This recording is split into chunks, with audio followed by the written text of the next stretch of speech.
Having lighting issues. Having lighting issues. I think we're right now. Oh, it's gone all fuzzy. Look, because I've got fog in the room.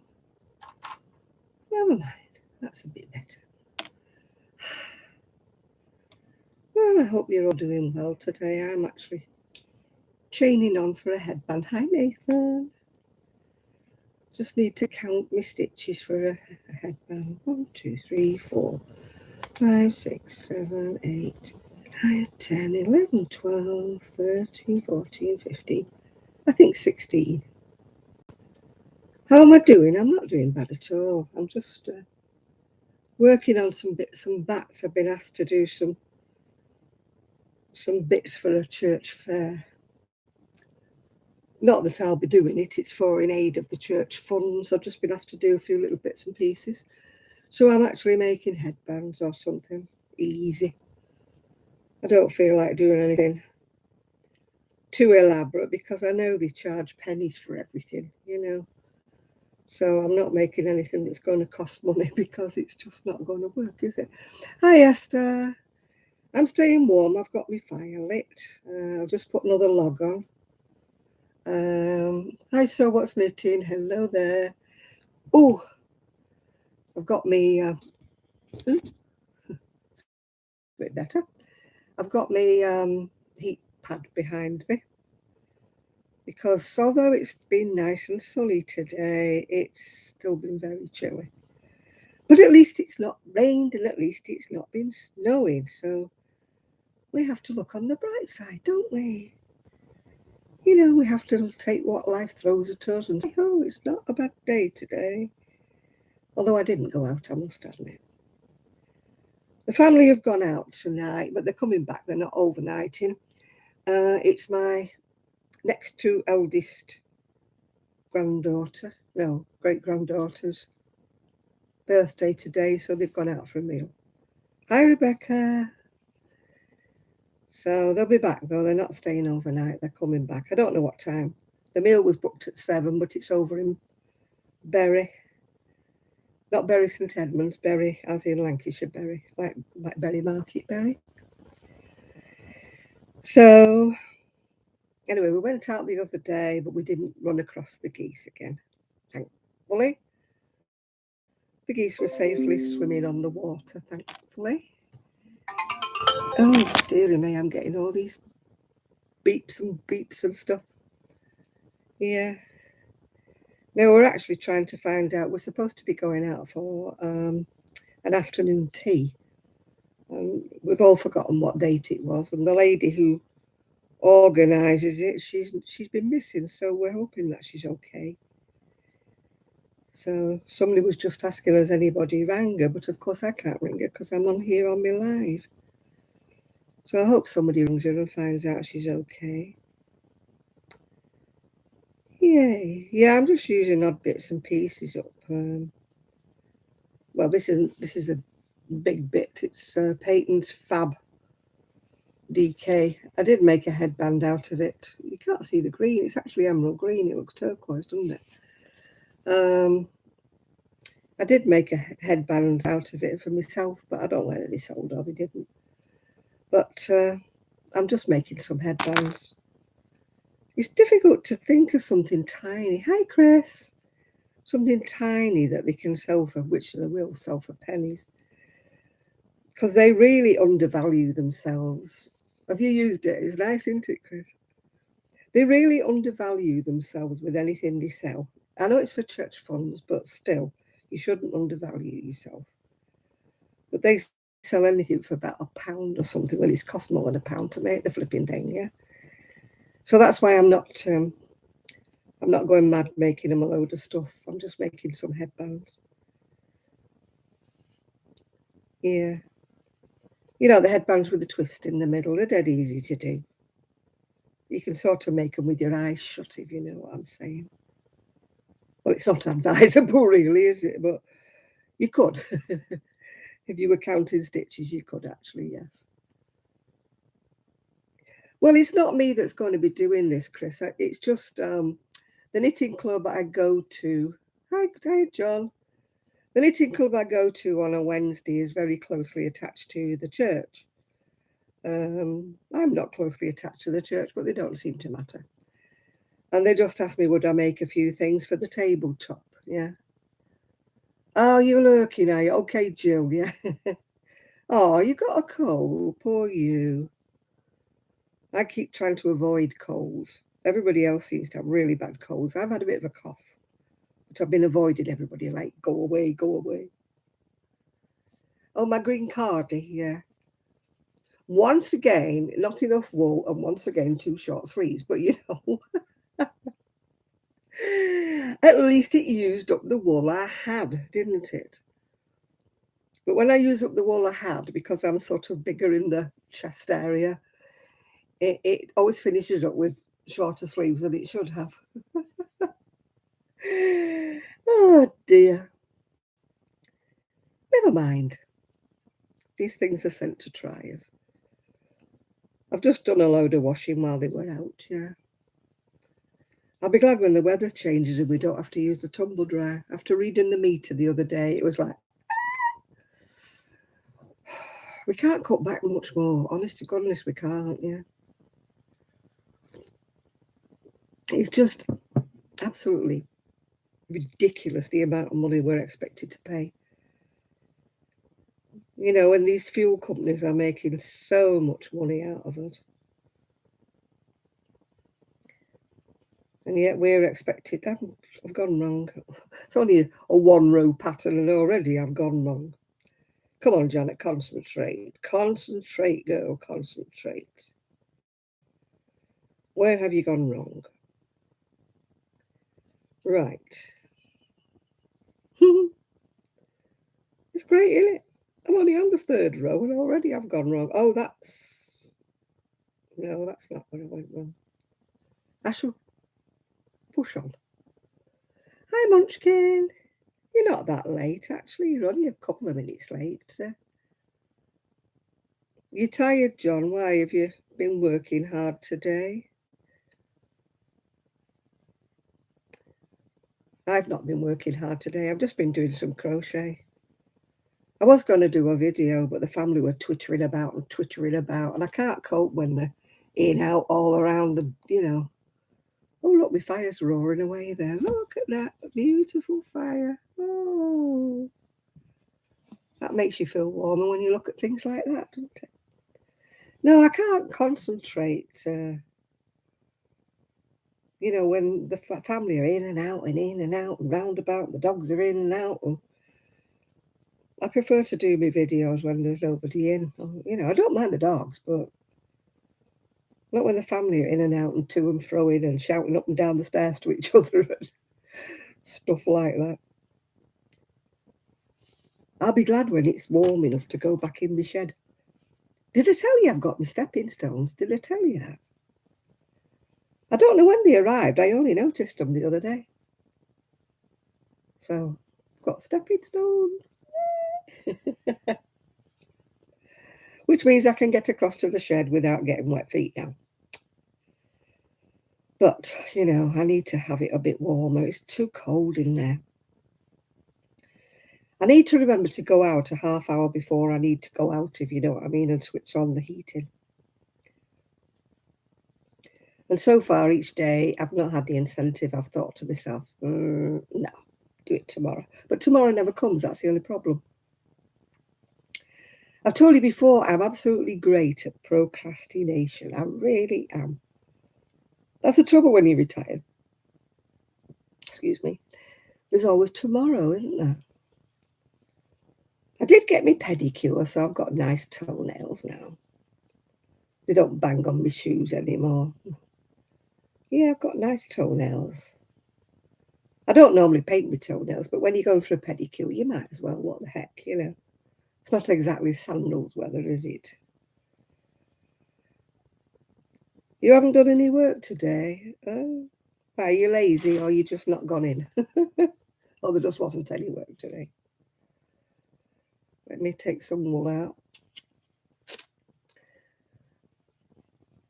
Yeah. I finished off my little baby thing. I think, well, if you followed me on the other video, you'd have seen it. The one I was doing all in. Oh, you were lazy today. I don't blame you. I was lazy today as well.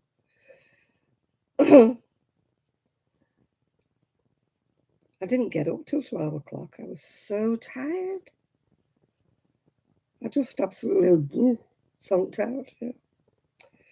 Why have I got a knot right at the end of there? I don't like that.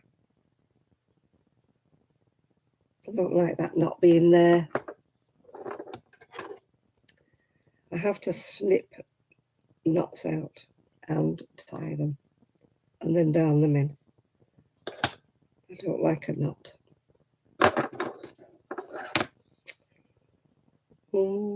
Yeah, I don't know why I slept so late. It was so quiet. In fact, I thought they'd all gone out, to be quite truthful. It was so quiet. And I looked and one of the cars was missing, so I thought, oh, they've all gone out. I'm taking the dogs out or something. So I was really surprised when only my son came back in. And I said, oh, I said, it's so quiet. I thought you were out. He said, no. He said, we're having a lazy, Tricia's having a lazy day today. So she was upstairs with the dogs. But normally when I get up and I start clattering about in the kitchen, the dogs usually come down to see what's going on, you know. But they must have been tired. It's that kind of weather, isn't it, though, don't you think? You know, when you wake up at first, and I mean, I wake up at 8 o'clock, that's when the alarm goes, and I look outside and I think, nah. But when you wake up and the sun's shining and it looks beautiful, it's like an encouragement to get up and do something. Well, it does make me. But when I look outside and it looks a bit cold and a bit dreary and a bit windy, and I think, nah, I don't have to get up anymore. You know, my days for getting up for work are over, you know. So, just smiling at Trixie, she's snoring away. You probably can't hear her because she's not snoring loudly yet. Rosie's in the other room. She kept going in my bedroom and sleeping on the bed, but I've had to turf her out because I don't mind Rosie going in the bedroom, but it's just when little one goes, she can't be trusted, if you know what I mean. Not saying too much to go in graphic details in case anybody's eating, but she can't be trusted. So I have to make Rosie come out the bedroom, which is a shame because she gets so comfy on my bed. But my son wasn't too happy with her today. Well, both of them, because they'd been out to the beach and they'd been in the sea and they'd been in the sand. And then they came back in and jumped all over their bed. Yeah. Can I ask you for thumbs up, please, if you want to? Only if you like to, only if you need to. The latest on my mobility scooter is it's probably going to be the first week in February, which isn't that long off now. Probably about 2 weeks. Yeah. The other one's disappeared. I think I told you that. The other one's gone. The big Pokemobile's gone. So I'm just waiting. He said as soon as it was in stock, he would give me a ring, and he does do. He's a decent chap, yeah. But you know what'll happen, don't you? As soon as I get that scooter with the top on, the rain will stop. Yeah, I know it will. It'll be lovely and sunny as soon as I get that scooter. Yep, hoping for it, hoping. Oh dear. Well, I think I've just got back in touch with a friend I've not seen for years. I think I've just got back in touch with her on Facebook. I hope she answers me. Yay! So happy about that. When you haven't seen somebody for about 30 years, it's lovely, isn't it? Oh, hiya, Connie. Oh, you can come and do my ironing, love. I've just done some washing. Just coming out the tumble dryer. It's not 100% dry, but it'll dry eventually. If I'd have had more time, I'd have put it on the air, but I haven't, so I'll do that tomorrow. Yay! Yeah, I'm making headbands. Hello, Katie. Hi, Shad. The necklace is satin covered balls, dare I say that? Satin covered balls with in between, and it's got a big satin ribbon to tie it at the back. Yes, it's satin balls. Yeah. I am making headbands. This is what I'm making. That's a smaller one. Could be for a teenager or a child. That's a full-size lady one. Well, it could be a gent, but I don't think men would want to wear them. And then this is different. This isn't a headband. This is a cravat. It's got like a piece there that's like doubled. So you thread one piece through and it makes a little cravat. Isn't that cute? I thought the old ladies might like that rather than a scarf. If you want to know who it belongs to, it was a lady called Handmade by May. That's M-E-I. It's a YouTube video. Handmade by May. Yeah, you just make one double bit there and thread it through. I thought it looked quite cute. I might make more. Thought the old dears might like something like that. They don't always want a big scarf on, do they? You know, you're putting your coat over the top, yeah. So that's what it is. You do one piece like that, and then you do that piece that's doubled so that you can thread then you go all the way along, and then you just make it into a point at the other end. It's very easy to do. As I say, it's handmade by May, M-E-I. And it's called a cravat, yeah. Yeah, Jill's on here somewhere, Shad, yeah. She's around and about, yeah. Knowing Jill, she's probably tidying her shed out or something at the same time. She's here kind of and lurking usually, yeah. Yeah. I've watched a few videos today, actually, catching up with a few.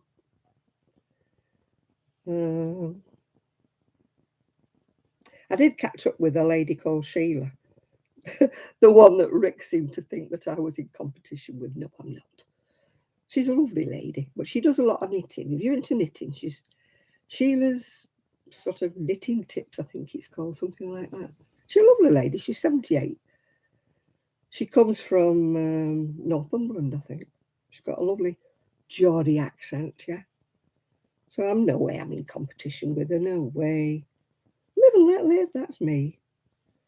You know, she seems a very nice lady. I probably won't watch her as much because I don't knit. Well, she knits baby clothes like the clappers, that woman, I tell you. I don't know if she gets through them that fast.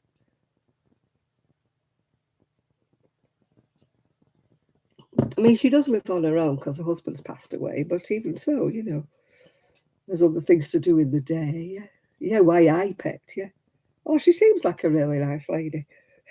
Rick tried to suggest that I was in competition with her because I put a video out at the same time as she did, but I'm not. You know me, not in competition with anybody. Everybody does their own thing, don't they? You know, life's too short for arguments. That's my attitude anyway. Yeah. People put videos out at the same time as me. I'm not bothered. I'm not bothered. People can watch who they wish to watch. I'm not one of those why are you watching me people, you know. Who? She's called Sheila's. Oh goodness, Sheila's knitting tips or something. Yeah, Sheila's knitting tips, something like that. Anyway, I've forgotten that exact title. But she's in England. She's a Geordie, and she just knits a load of baby things. Really, she does knit sweaters as well. But she knits like anything. I don't know if she manages to fit them all in a day. She must not sleep. That's all I can say. She must be a very fast knitter and she must not sleep. It's like those people who crochet things, you know, they start something and they say, started this blanket and by Friday they finished it, you know. And I'm like, I thought I didn't crochet slow, but blooming heck, you know. Some people have got crochet on speed dial, don't they, you know. That's the one, Sheila's knitting tips and other stuff, yeah. That's the lady. Yeah. So, yeah, do you like knitting? I think she does crochet, but I don't think she does a lot, yeah. So, no, I'm just crocheting. I was trying to catch up with some different crochet ones. That's how come I found the cravat, because that's I was looking for little things to crochet. Because as you know, scrubbies, face cloths, towel toppers just don't sell in the UK at all. So I just wanted something mindless that I could crochet for a table. I mean, for my own stall, I'll make something different, but I'm talking about you're in and out and missing stuff. I always miss stuff. I'm the world's best at being, when somebody says, have you not been watching so and so? Like, I'm about 6 months behind. Or everybody's talking about a TV program and I'm like 6 months behind. I get into things when they're going out again, yeah. I'm never into them when they're the thing, yeah. And they are the thing. Yeah. So my fire's burning brightly anyway. I'll leave the door on so it can warm through the rest of the house a bit. Trixie's asleep on my chair and Rosie's gone off into the other room. She's sleeping on the sofa in the other room. It's probably a bit warm for her in here. She does. Trixie likes to be as hot as can be, but Rosie doesn't. Yeah. Rosie doesn't like the heat. She'd rather be cool. Yeah, I'm just doing mindless crochet. I could be doing my knitting. I did do 16 rows this week, so it's grown a little bit. But you probably won't see that done until at least the middle of summer when I don't need it. Oh, I've got hiccups now. At least the middle of summer when I don't need it. Yeah. I got my patchwork trousers. Yeah. I got a pair of cotton ones that are for the summer. And I got a pair of fleecier ones that are for the winter. Hi, Susan. I don't wonder you're in bed. It's cold, isn't it? At least you've got your boiler fixed now.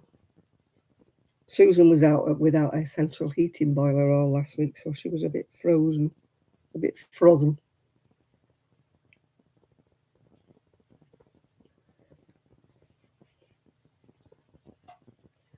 Hey, I can't crochet in bed or knitting. I can't stay. I don't know what there is about my bed. I cannot sit upright in my bed. I used to in my old bed, but this bed, I sort of slide. Even when I sit on the edge of the bed, I slide off it. It's got like a slidey kind of mattressy thing, I think. Hi, June. Or maybe it's the mattress cover. I don't know. But I know when I'm sitting on the edge of the bed, like getting undressed for the night, and I'm sliding off it. So to sit up in bed and actually do any crocheting would be a waste of time. Anyway, I don't have a TV or anything in my bedroom. I've got my tablet thing, but I don't have a TV. They asked me if I wanted one when I moved here, but I've never had a TV in the bedroom. I go to bed to go to sleep. I don't go to bed to watch the telly.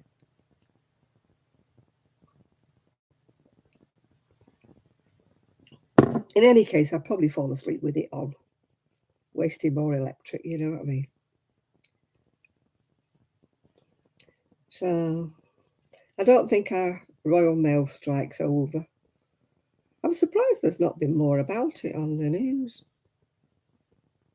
There's been everything else on the news but about this, yeah. Oh, do you know I gave one of those away, Susan, when I moved here because nobody wanted it. A V-shaped pillow, yeah. I think I got mine off eBay or Amazon. Or I might have bought it from somewhere, one of them places like Dunelm. Make sure you get a firm one, because if they're too squashy, they just squash down and you just slide down anyway. I had a body pillow one as well, but I got rid of that. I never used it. I had this bright idea it would help with me back, but it really didn't. So it was just like having a fella in bed next to you, so I got rid of that. I'm always buying things and never using them and getting rid of them. Yeah, I bought the V-shaped pillow thinking that I would be able to sit up in bed and read or something, but I just it wasn't a cheap one either, but it wasn't firm enough. It was too squashy. So when I leaned on it, it just all squashed down. Yeah.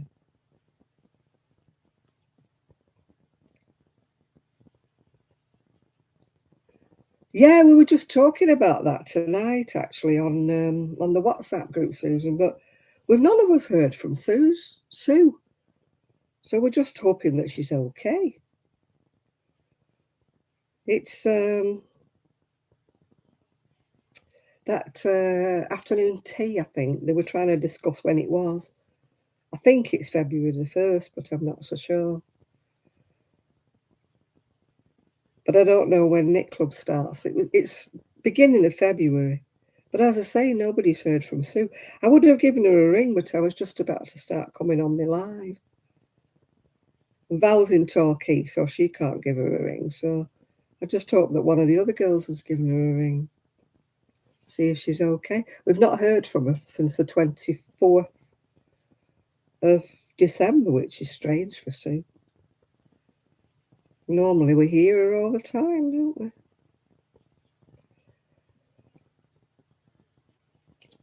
Yeah, I'm just making bits for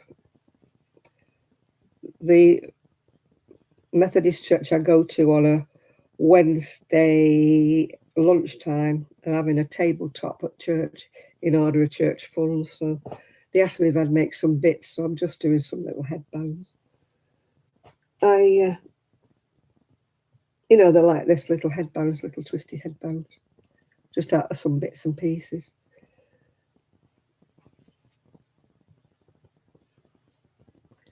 Oh, right. So you heard from her last week. None of us have heard from her since the 24th.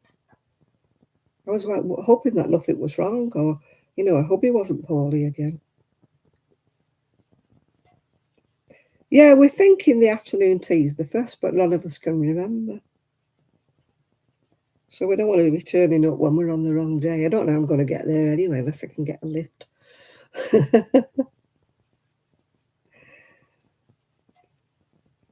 It's not an easy place to get to, the Sheraton, is it? Yeah. It's in Blackpool for all the people who don't know what we're talking about.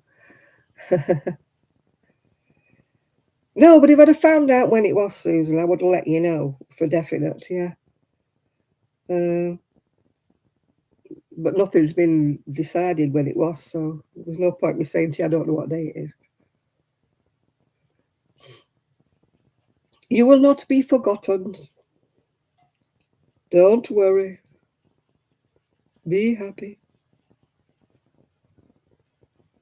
Hey, by gum. Hi, Julie. Yeah, I'm making a headband in. It doesn't look right, the colours. It's actually an emerald green and it's not showing up. It looks like it's turquoise green, doesn't it? That green there is actually emerald. I'm just doing mindless headbands. If you stop talking, you've fallen asleep. Well, if I stop talking, I've definitely fallen asleep, yeah. I can't fall asleep because I've got the doggies. But so far, nobody needs to go out. That'll be the next on the agenda when Rosie comes in and wants to go out for a wee. The little one doesn't care. She'll just wee where she stands. My son keeps trying to convince me it's a French bulldog thing, but I just think she's lazy.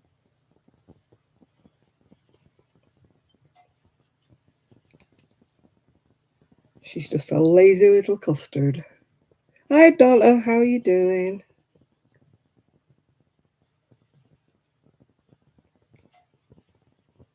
Did you miss anything? Not a lot, really.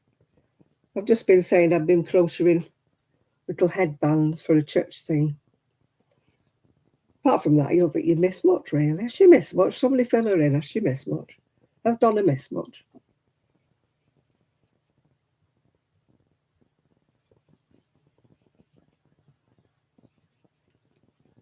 We haven't had any meaningful discussions while you've not been here. Hi, Melly. We haven't got into any in-depth discussions, that's all I'm saying. We've just been chattering about nothing much in particular.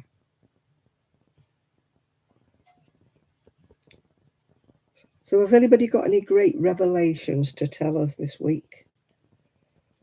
You know, has anybody won the lottery? Has anybody done something adventurous, have run off with the coal man, or got married, or had a baby? Anybody do anything like that? Anybody? Anybody got any adventurous news to tell us? Oh, don't talk to me about snow, Susan. I'm glad it went. Somebody told me when we moved here that you don't get snow in Fleetwood. Yeah.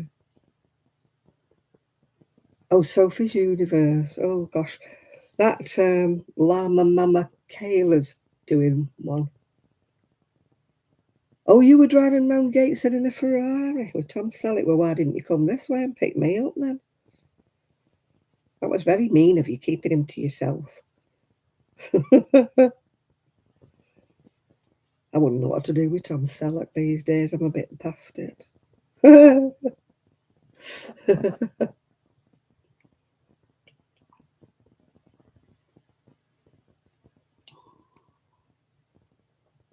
You know what I'm like with blankets, Donna. I haven't got the patience.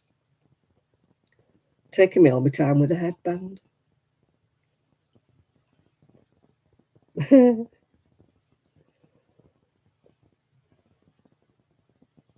I'm just trying to think who's just got married. I think they're 93. Somebody in the news just got married at 93. That'd be my luck. I'd have to find somebody 93. I mean, it looks very pretty, yeah, Donna. Honestly, it does, but it's just not my thing, you know.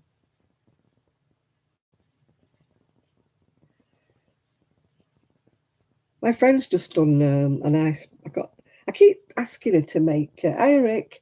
Keep asking her to take a photograph of it. She just done a baby blanket in grey and white that starts off with a big circle like that, and then it goes into a square, and it's really, really pretty.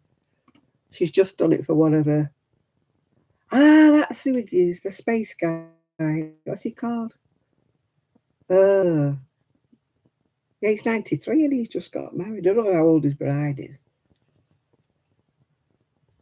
He'd been on the beach. I don't know who I'd like to go out on the beach with. Let me think. Let me think. Marry for money? Yeah, that's the trouble. They might think they were marrying me for money and they'd be very, very disappointed. I ain't got none. Or should I say, I haven't got any. I've only got my pension. That's not exactly, high rolling, is it? Oh, dear. Oh, no, I don't think I'd want to get married again, Donna. No. Once bitten, twice shy. If I'd had any sense, I'd have never got married in the first place, but we live and learn, don't we?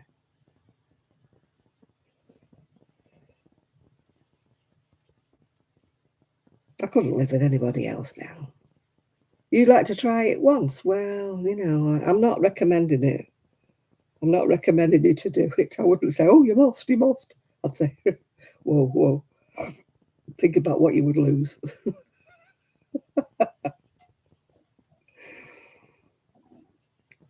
If you don't pick the right one, my goodness me, you get stuck with them. And then you spend the rest of 20 odd years trying to get rid of them then. I know I've forgotten her name as well, Munchkin. I'm glad you've asked her. She did tell me. Well, it's the third time that's the charm. Well, I've got another twice to go then. I need to have a theme song. I can't even edit videos, let alone put theme songs on. I'd love to have an intro. An intro to my YouTube. I'd love to have one of them.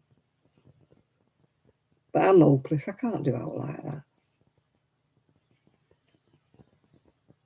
You made it. We did 20. Well, officially we did 30 odd, but we actually only lived together for 22, 23, something like that. But it was 22 years too long. You suggested Sheila's one. I can't do anything like that. I can't do it, Rick. I really can't. I'm hopeless. I need a crash course in how to edit and how to do things like that. Hi, Jane.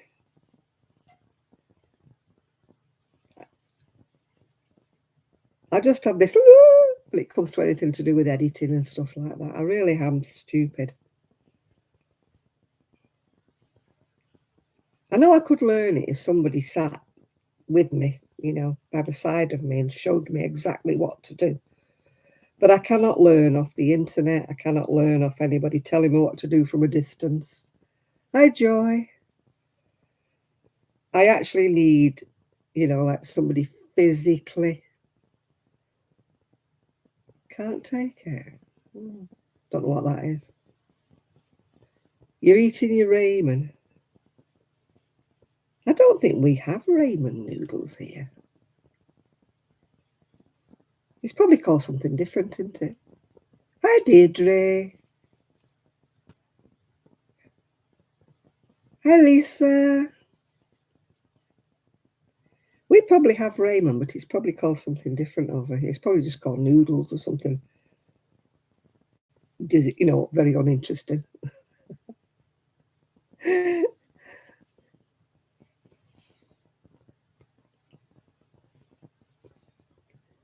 Oh, we've got them. Oh, them horrible things, pot noodle things. I tried one once. I couldn't deal with that pot noodly stuff. Oh God, no, it was awful. No, I'd have to starve before I ate pot noodle. I bought one once thinking it'll be nice for a snack for lunch. One mouthful and it went in the bin. I guess I'm not a noodle person.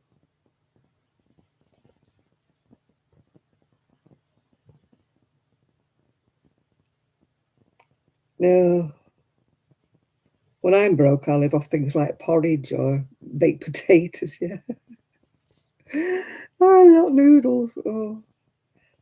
Because I'm not a pasta or a rice lover at all, yeah. You bought the corner store, right? Everybody round to Rick's, he's got the corner store.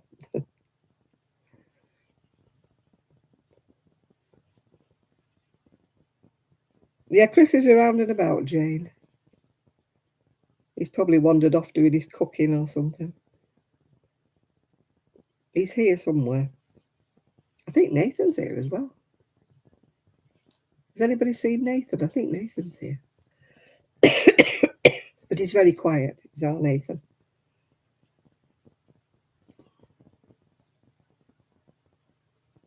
Oh, the lyrics from the song. I don't know the song, that's it.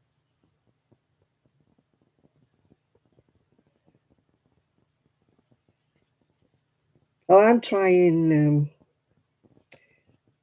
to cut down not to eat too much, yeah. Hi, Melly's son. Hi. Yeah, I'm trying to watch what I eat for the sake of my health as much as anything, and the sake of the fact I'm too heavy.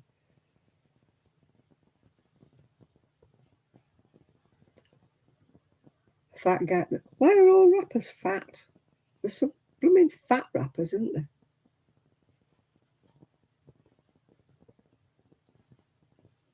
I keep getting these TikTok videos of these massive, big, fat women, and I'm thinking, why are they sending me things like that? I'm not interested in looking at anybody's fat wobbling. I'm thinking, well, why? If I was that big, I wouldn't go on. I wouldn't go on TikTok, that's for sure. I think I'm too fat for TikTok.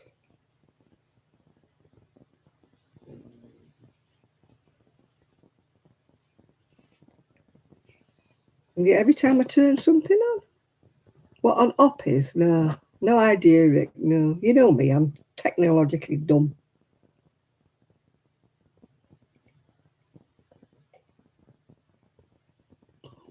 I know some people do like.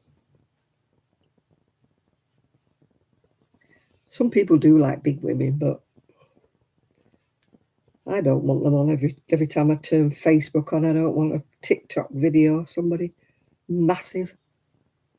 It means enemy, does it? Oh, right.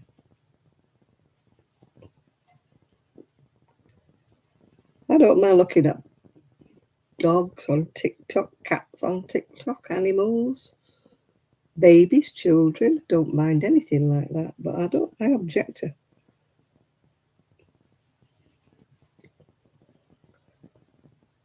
all the other things that keep coming on my TikTok. You feel like you could block things, don't you? You could put them on block so you don't want them. UK drill rap, rivalries, stabbings, and murders. Oh, yeah, there's been too many stabbings in the UK. I don't know where it's all coming from. I'm glad I grew up when I did and not now. Every time I turn the telly on, I open up a paper. Somebody's been stabbed. Oh, God, that is disgusting, Jill. I'd heard about them videos. What did they call them? Where they cram food in their mouth. Oh, mukbang, is it called or something? Oh, how disgusting.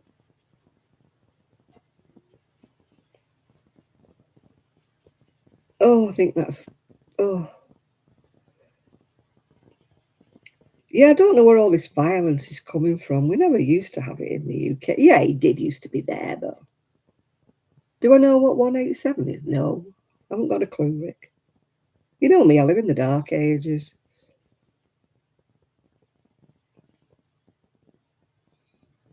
Penal code for murder. Oh, gosh. I tell you, the UK's getting as bad. And I wish it wasn't. It's awful, kids walking around with knives and stuff. Where does all that come from? I blame all these video games and stuff like that.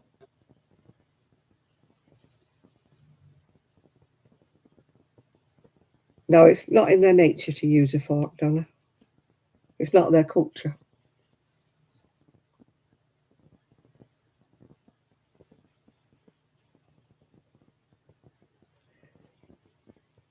You can't go against their cultures. It is social media, I'm sure it must be. I mean, when I was a kid, we never heard about these things. I'm not saying they didn't go on. Not saying they didn't go on. But we didn't hear about them, so therefore we didn't copy. Kids hear about them. They hear these rap songs singing about it all, and then they copy. You know, we never heard about stuff like that because it wasn't around. There was no telly, certainly no media because there was no TV. And as kids, you didn't bother reading the newspapers, did you? Well, I never did. They were all boring. They didn't have pictures in like they do now. The newspapers were a little bit more highbrow, it was all writing. It wasn't all this page 3 girls and stuff like that and pictures of people. See who sent me a message. If it's anything interesting or not. Oh, knitting club.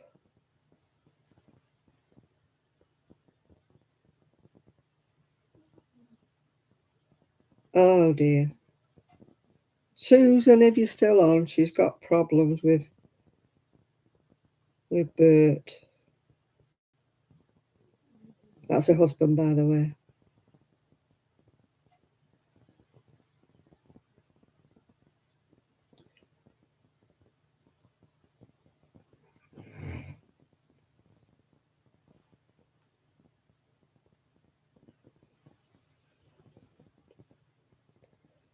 So I'm just answering. I won't be a minute.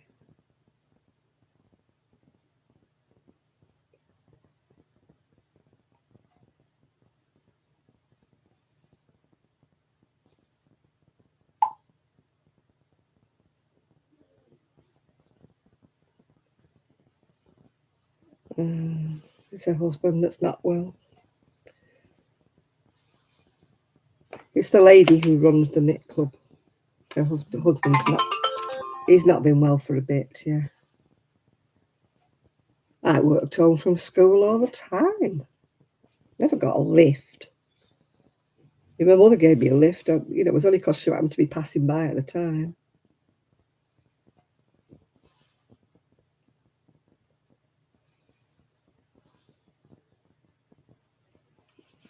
Yeah. Yeah, the world has changed, and not for the better, sadly. I liked it when life was much simpler. Oh, goodness me. That's our knit club. You have to excuse us. Yeah, I preferred it when life was more simple. I won't say we were happier then. It's just that we didn't know what we know now. It's all right saying the good old days. It was good old days in some respects, but it wasn't in others, wasn't it, really? When you think about it, we had nothing. We had no money. We didn't have a lot of food. We didn't have a lot of things. But by and large, it was a happier time because we didn't know anything different. We tended to just stay within our little village or wherever. You looked after each other, yeah. Yeah, I was out all the time. We didn't. Lydia Joy's team beat yours. Oh, well, that was to do with American football, was it? Or baseball? Was it baseball? I don't know. You're talking to the Dumbo here. If I'm allowed to say Dumbo, I think I am about myself, yeah. It's only bad if I say it about somebody else, isn't it? Yeah. But, yeah, I mean, I can't say the good old days because there was a lot of things that were wrong, about the old days. But there were a lot of things that the values were better, I think. Yeah. It wasn't the fact that the lifestyle was better because it wasn't, was it? There were more people in poverty. There was no help with anything like, there is today. I mean, people really don't kind of starve if they manage their money properly like they used to do. I think it's just that people get so used to having a better standard of living that when they don't have it, they think they're poor. We were poor. When you don't know where your next meal's coming from, that is poor. Yeah. But now I watch these programs on television where they think they're poor and they've got this 54-inch TV, haven't they? The cigarette in their hand and a can.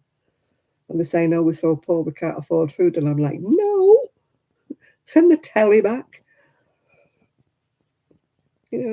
Stop drinking, smoking, and feed your kids instead. Yeah. I scream at the telly when things like that come on.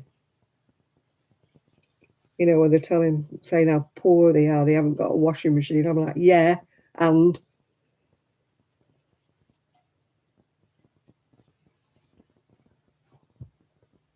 you're working on a granny baby blanket. Oh, how nice.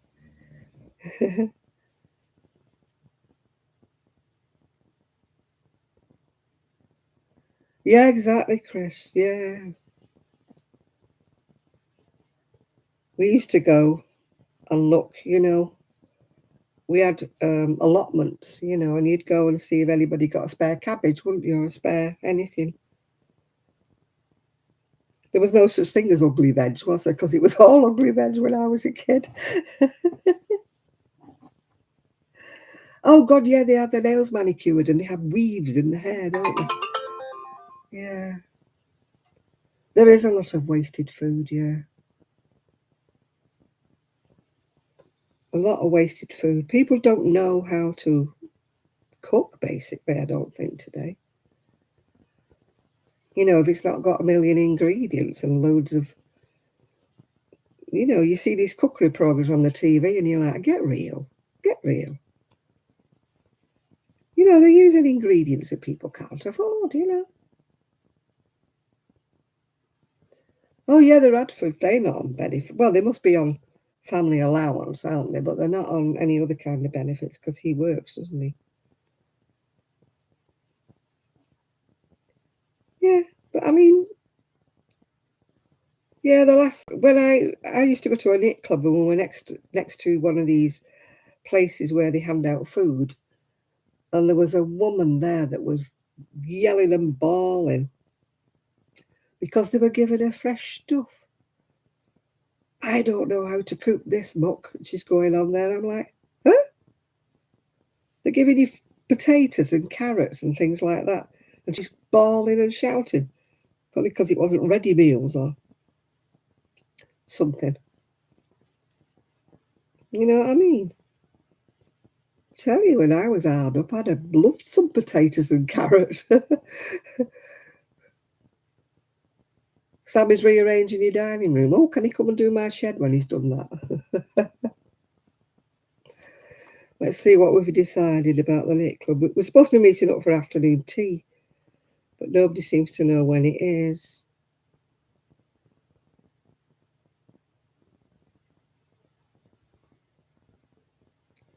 Uh-huh.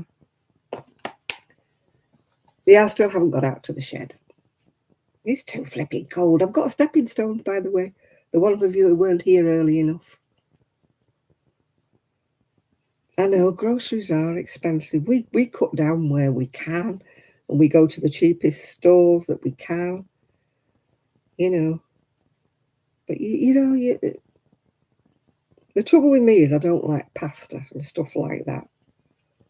I don't mind baked potatoes. I don't mind corned beef and stuff like that. But but I don't like these like pastas and rice and stuff like that. Yeah. Yeah, we don't have meat every day, Jill. We don't have meat.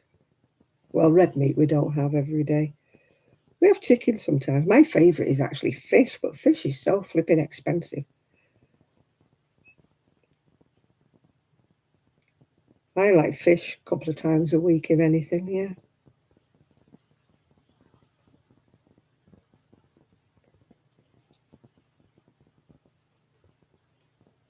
Yeah, I've got my stepping stones. I didn't even notice them. I went out with the dog the other day and I went, oh, stepping stones. And Harry said, oh, you finally noticed, have you? Oh, I love fish. I really do love fish. I don't like smoky fish. And I've gone off salmon. Yeah. I love cauliflower cheese. I can have that for me dinner any day, Susan. And I love bacon. Yeah. And I like egg on toast. No, I'm not keen on kippers. Anything smoky fish, I'm not struck with. And I really don't like trout because it's got too many bones in it. It's not the meat I don't like, it's the bones.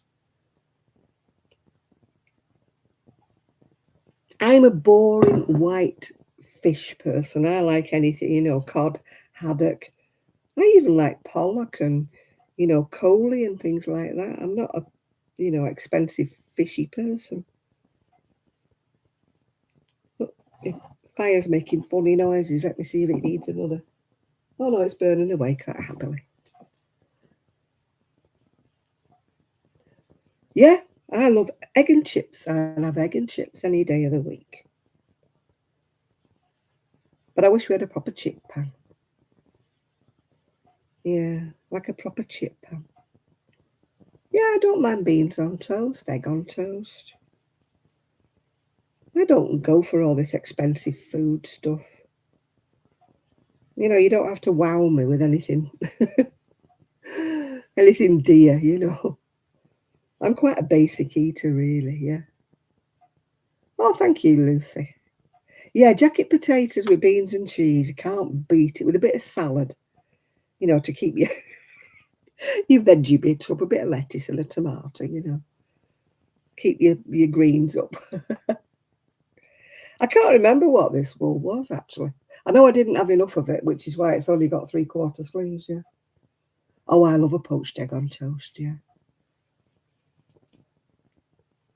Yeah, I used to always make make broth with, you know, when you have a chicken. Well, when we were a family, we used to have a chicken at the weekend, and you know, you use the bones to make like chicken broth.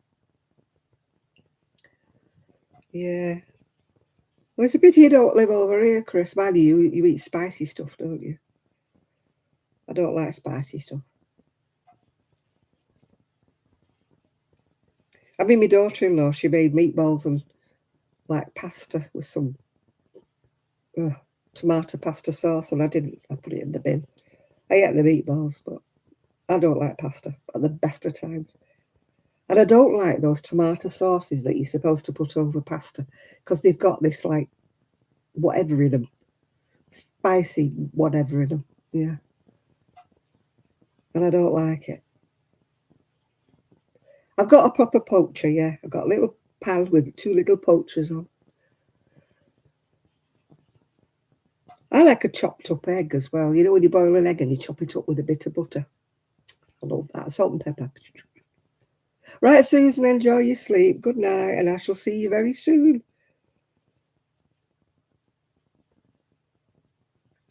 I love soft boiled eggs chopped up in a cup with some butter, salt, and pepper.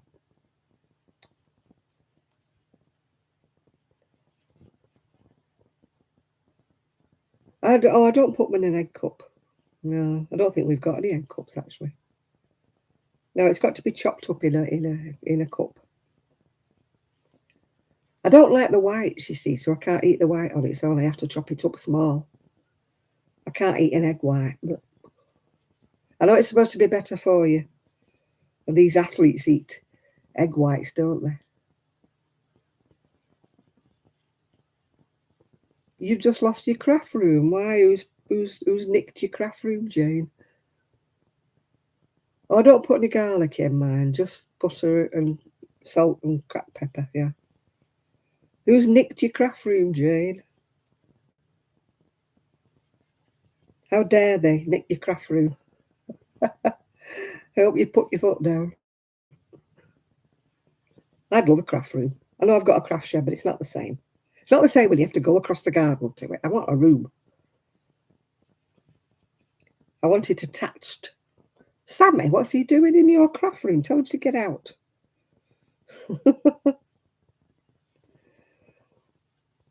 Tell him he can't have your craft room. He's got his bedroom. I would love a craft room in the house. Yeah. I know I've got the shed. I want to just walk from one room to the other and be able to sit and craft in another room instead of making a mess in here. My daughter-in-law keeps in vain trying to tidy me up in here, and it is in vain. Because every time she tidies it up, I mess it up again because I can't be coping. I create at my best when I'm in the middle of everything. I can't create and be tidy. It just stifles me. If I have to put things away out the way of the dogs and stuff like that, it just stifles my creativity. I love everything around me. That's why in the summer I want to craft in the shed so I can make an unholy mess.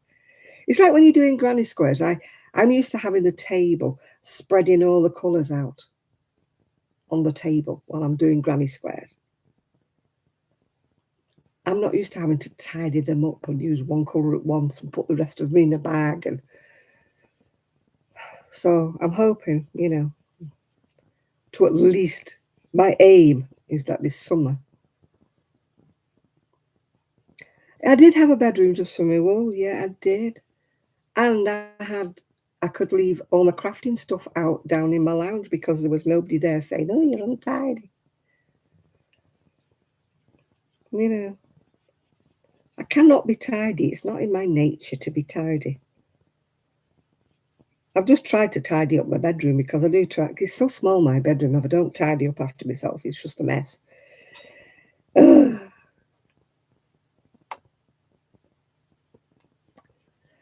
I couldn't do that, Lucy, because I'd have to put the bowl away. Because sadly, I have Rosie loves wool. And Rosie loves to drag it all around the garden and destroy them all. Yeah.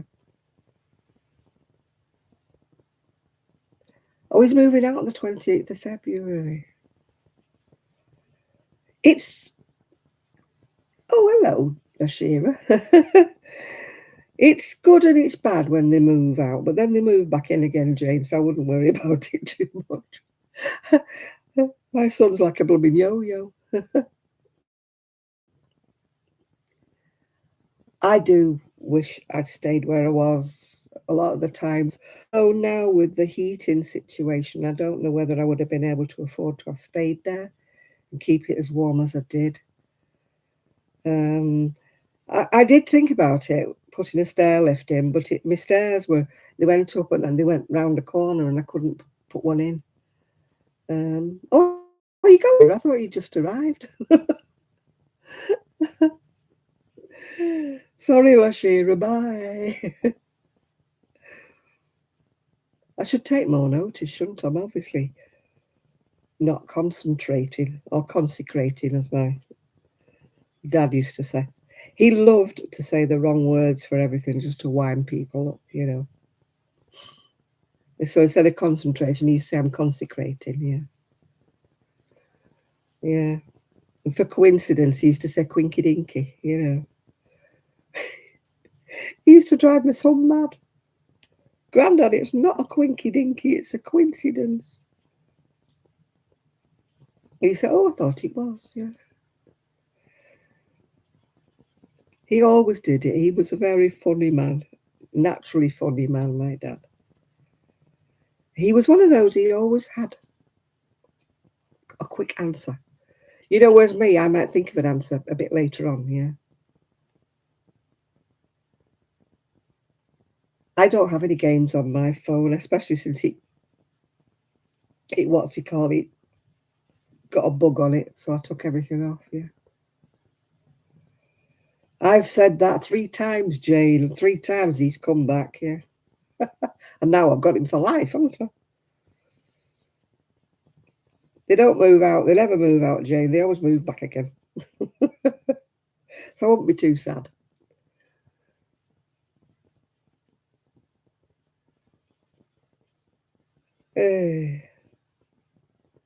No, I don't have any games on my phone anymore.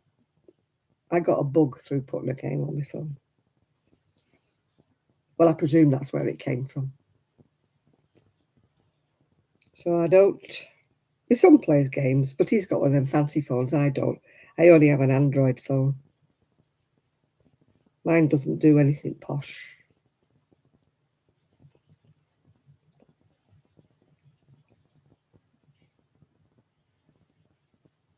Hey.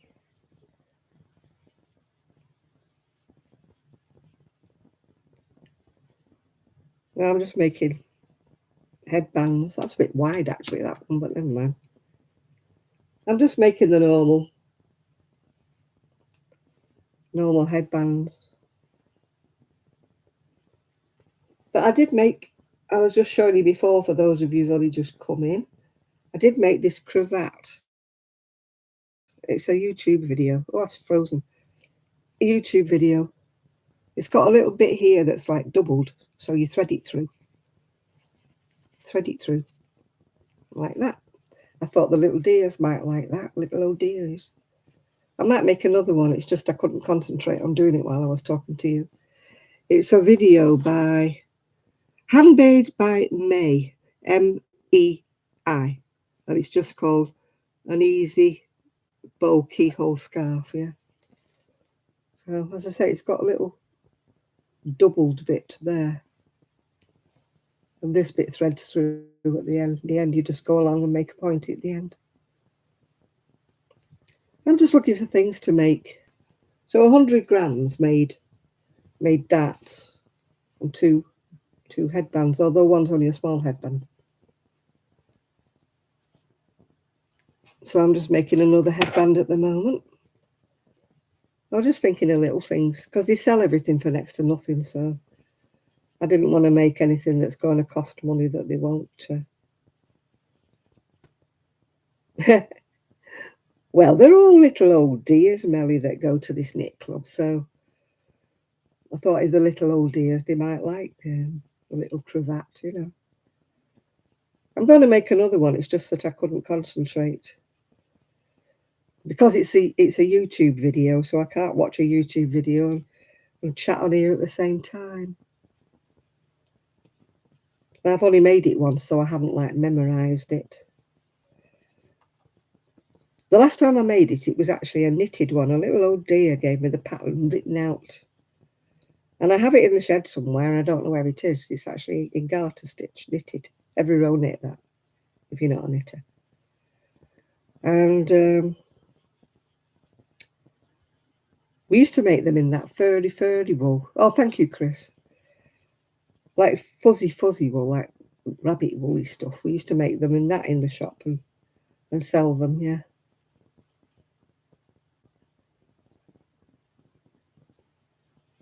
Oh, I haven't got a record player anymore. I haven't got any records anymore. They all got jettisoned when I moved here. My cousin was very upset with me because he found out I'd given away all my folk music records and he would have loved them. I just didn't think about asking him at the time, did he want them? Yeah, so they just got thrown. Because it was when all the charity shops were shut. So I couldn't even take them. Thrift stores, if you're American, thrift. Minnie. Sorry about that. Hello, Lizzie.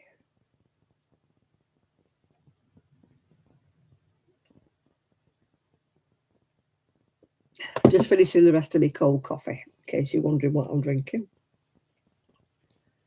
Very exciting cold coffee.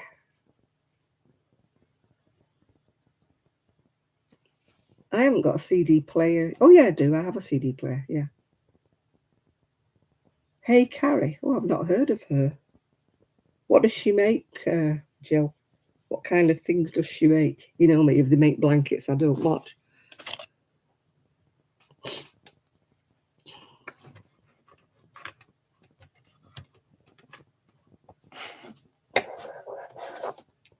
What does Hey Carrie make?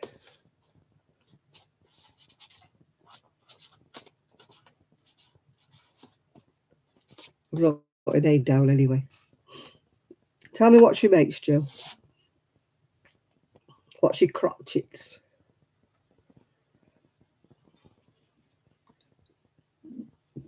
I don't like watching people who crochet blanket after blanket after blanket because I find it very, very boring.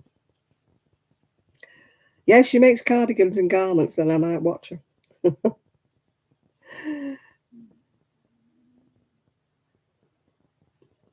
You'd have a pint.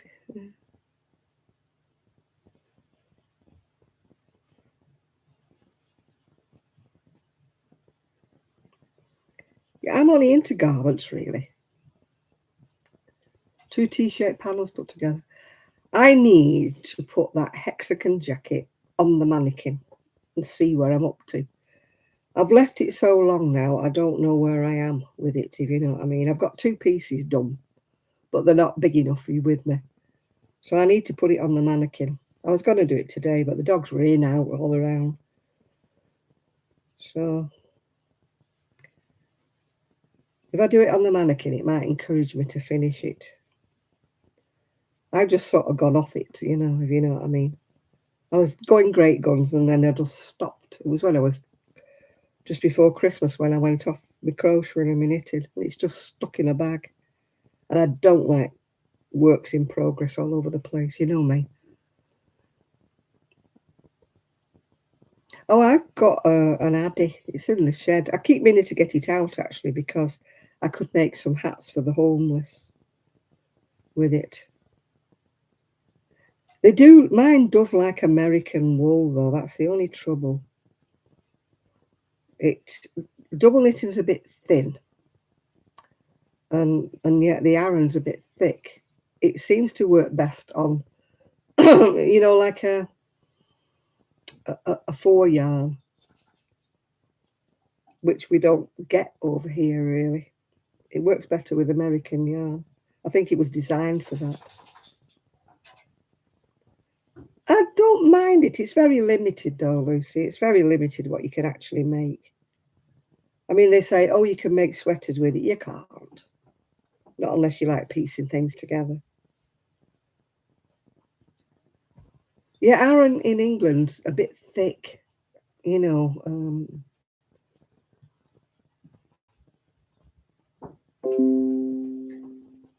Yeah, I get bored with it. I have a, I get it out and I have a spate where I make a load of hats. And then I get bored. Yeah. Room tell you moves. Oh, not be long before he goes, then he can go back. Hi, June. Oh, you made the cardigan from Hey Carrie. There you go, Jill. June's made the cardigan. I just need to finish before I start anything else. I need to finish off that cardigan I've got. Well, it's about 2/3 done. I need to finish that off, and then I need to obviously carry on with my knitting. I've got 2 works in progress at the moment. Well, 3 if you count this. But I'm not one for having lots of work, lots of things on the go. I don't like it because I find if I leave it, like I left the hexagon jacket, I just don't go back to it. I have to make myself go back to things. I usually do things start to finish. And, that's the way I usually operate. I start something and work on it till it's done.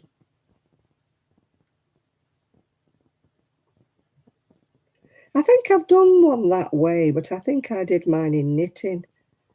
I used to get Fildar books a lot, years back in the, 80s would it be? And a lot of Fildars used to start with knitting, used to start at the cuff and go outwards, yeah. But I have done them in crochet, I'm sure I have. But it's a while ago. So I'll have a look at it anyway and see what I think. But I'm not starting anything until I get that cardigan finished and knit a bit more on my sweater. I think my knitting's going to be an ongoing thing though, because I'm not that good at knitting anything from start to finish because it makes my shoulders hurt. So I'm not that good at, unless it's a baby thing, and then you can rattle them off, can't you? But, hey, what time is? Well, it's 10:15. It's probably a bit, well, the fire's still going. It's probably a bit late to, put another log on.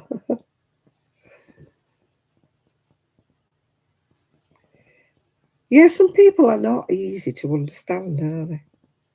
That little sweater I made, that was circular and it went into a square, that baby one, she had a really strange way of writing things down.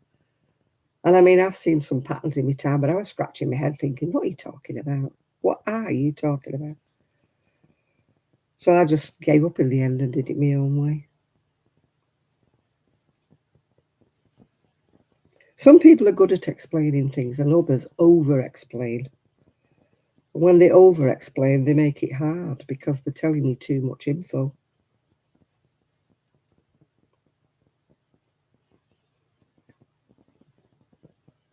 As soon as you see a pattern, it says like 33 pages, and you're like, what? It's not a complicated pattern. Why do I need 33 pages? All right, Lucy. Bye now.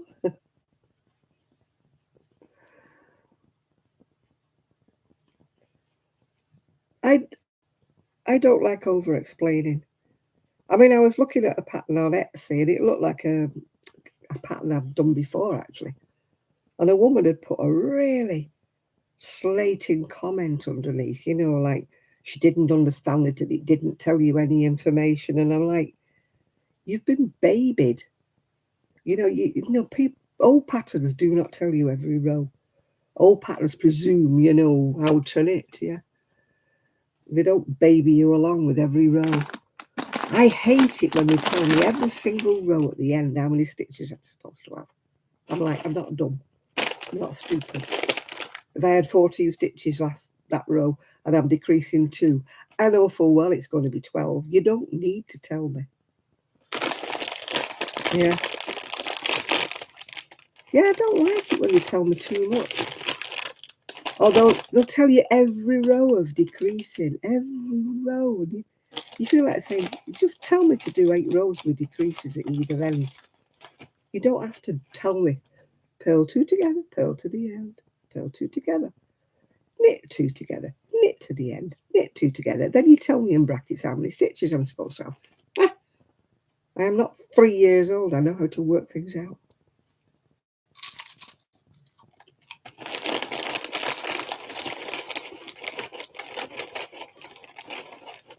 I can't understand when people say they can only crochet with a YouTube video. They can't crochet with a pattern because they don't understand it. And I'm like, huh?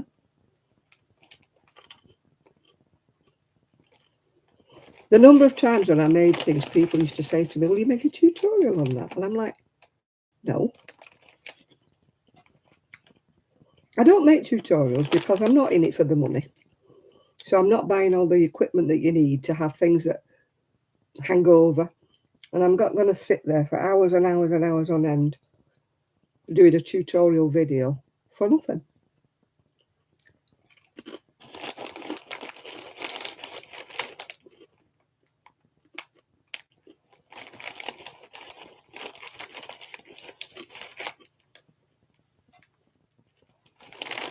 They're a lot of work, tutorials. I don't know. Maybe if you have a very, very wide audience and you've got several thousand, subscribers, that would, you're going to be monetized and you're going to get the money from people watching it. But I'm not one of them people, so, I'm not going into that. The few people who would watch my video wouldn't generate any cash anyway. I'm not one of the big bugs. I don't have enough people.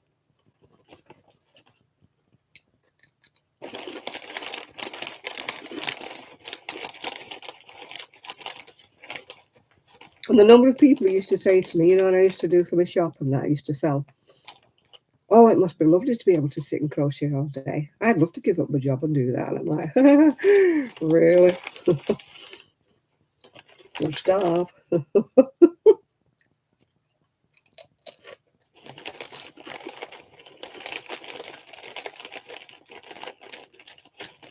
If you think about the people who make the big money, they're few and far between.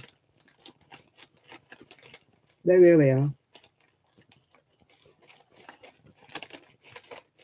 The normal YouTuber, well, a crafting YouTuber doesn't make much at all.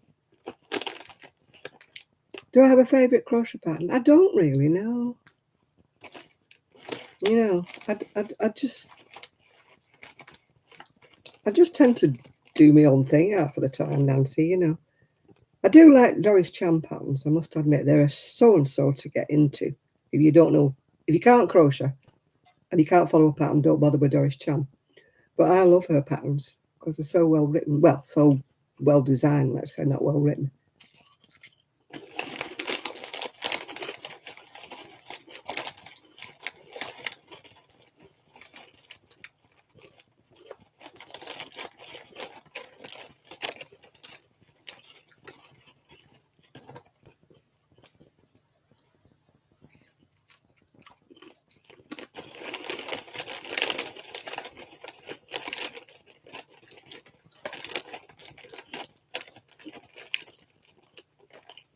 Well, I'm doing these headbands like for.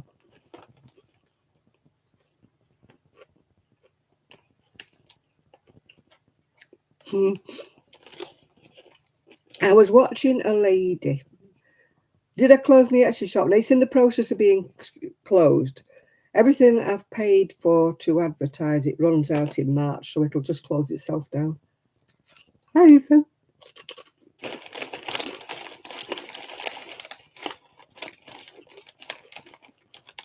One of my friends put an article on Facebook There's been a thing on BBC TV advising people how to sell their stuff and everything and to go to this market. And she was saying she broke down the cost of all this going to market and that. And, you know, they were paying, I don't know how much to rent this space. And like she was saying, it's fake. They shouldn't tell you that. They're making it sound like you can make a load of money. But by the time you'd paid the overheads that they're talking about, you couldn't have made any money anyway.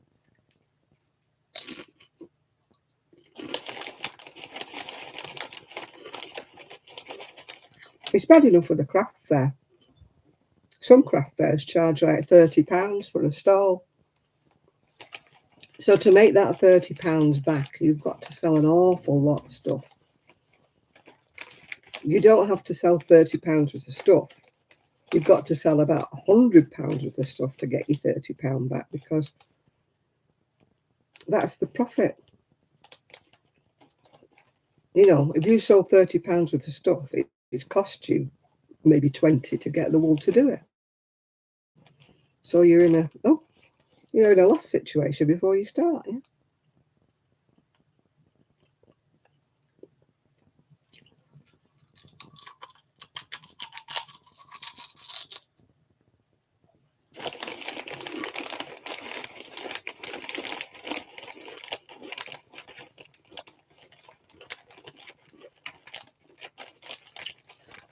I don't even know there is a woman's shelter.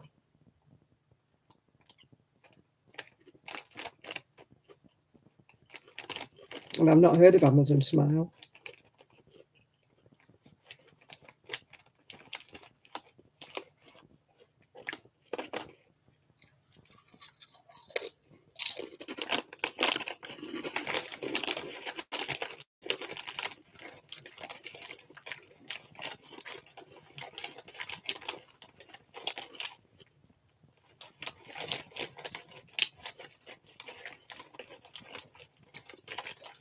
Oh, I love those crochet fashion. I can't wear them now, June. I wish I could. You know, the mini dresses and things I used to wear in the 60s. When I was young and I had the figure, I used to love my crochet dresses. I used to sew little underslips to put underneath them all in the same colours. I used to buy lining material in the same colours as my dresses, you know, to wear underneath them, so I didn't, you know, just flash the flesh.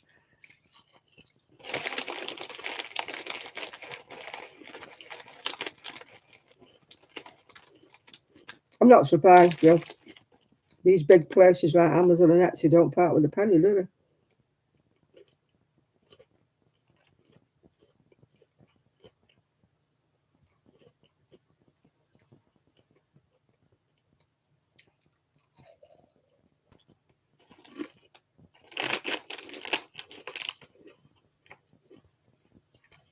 I've still got the pattern for that, June. The Twiggy suit. And you can still buy it on Etsy. Oh, I don't bother about fashion anymore, Jane. I will wear my crochet all the time. I don't care.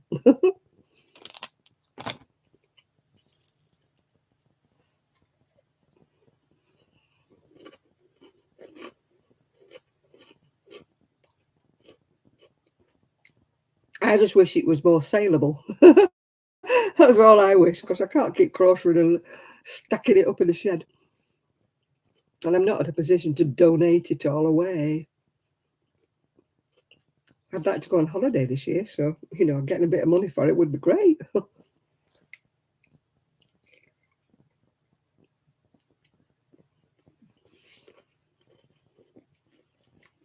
Some people are in a financial position where they can buy the wool, crochet it and donate it to charity. Sadly, I'm not. Well, most of mine, you know, June, most of mine I've always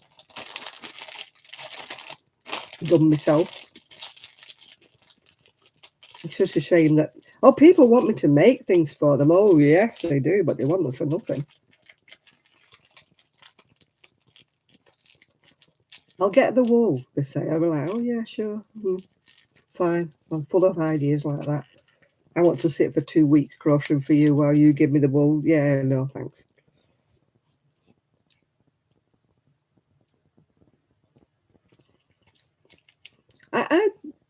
I used to have that coffee thing where you had a coffee. I don't know whether there's any coffee. I don't understand what that coffee is.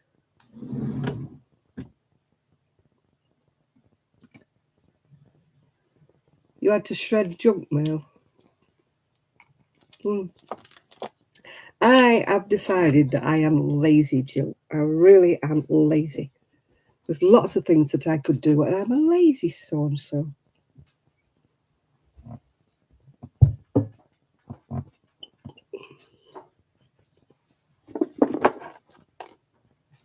I used to have a shredder machine, but I left it when I moved. Didn't bring it. My son said if I'd got anything that needed anything, he would burn it. We have a fire pit. I used to shred everything, but he just burns it all. He burns it all in the fire pit. Yeah, I need to get. I'm lazy, Jill. I really want. As I said before in my last video, I need a cattle prod up the backside, preferably an electric one that goes zip, and makes me move myself. Oh, some people have. I mean, that's Starlily Creations. She sells waistcoats that I couldn't, the circular waistcoats that I couldn't sell for what, about £40. She sells for hundreds of dollars. And she, like she makes like ponchos with, oh hello, the little ones on the move. Hang on, let me see where she's going. When she goes anywhere, it means she needs a wee. You have to excuse me while I go and follow her. Where you going, Trixie? Trixie Bell. Trixie Bell. Trixie Bell. You need a wee wee. Come on. Come on. This way. I'm in my bedroom again. No, don't go. Come out of there. Come on. Come on, please.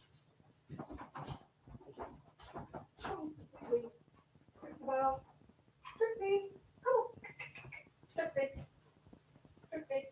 Come on. Trixie. Trixie. Come on.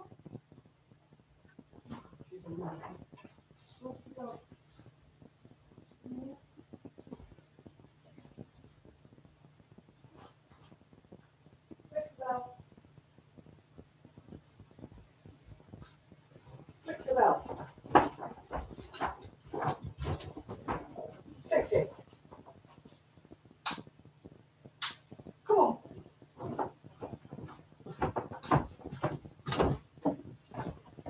Come on. Wait. Come on. Wee. Come on. Never mind. Oh, come on. Wee. Your sister's gone out now. Come on. Come on. No.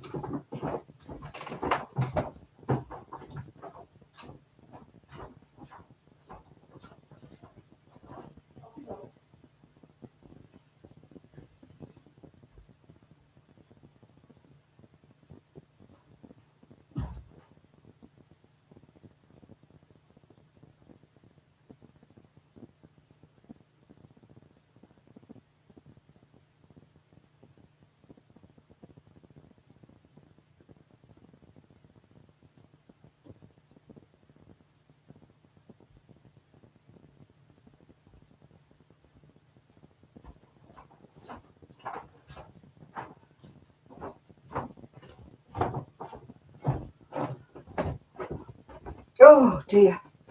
I'll go and get them in a minute or two. I had to chase Trixie all around the house then. She went anywhere.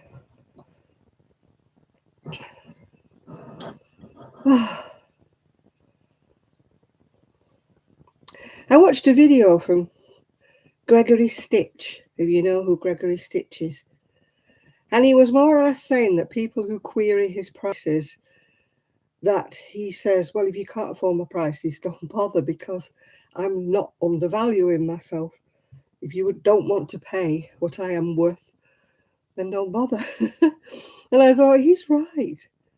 I'm very guilty of undervaluing myself. Very, very guilty indeed.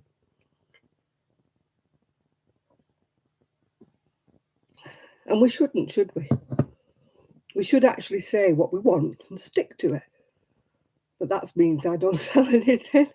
And I don't charge the prices like the people doing a lot of the bigger people in the US. I'm charging a fraction of the price that they do. I mean, I did get told one time, you're pricing yourself too cheaply. You should ask for the higher amount. I see things for sale for $150 when I'm only asking 50. And people said, that's where you're going wrong, you see, you should ask the 150. And I don't sell them at 50. I'm sure as heck I wouldn't sell them at 150. I'll go and let the doggies in a minute. I had to chase Trixie all round the house. And blooming Rosie was in my bedroom again on the bed. I don't mind her going on there. I don't mind her being on my bed because she's clean. But I don't want Trixie going in.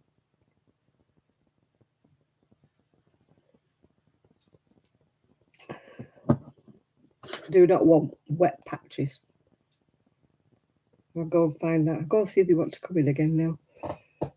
They can't go anywhere. The garden's secure, but I still don't like leaving them out in the dark. I still like to know where they are. Oh, dearie me. I'll go and find the children.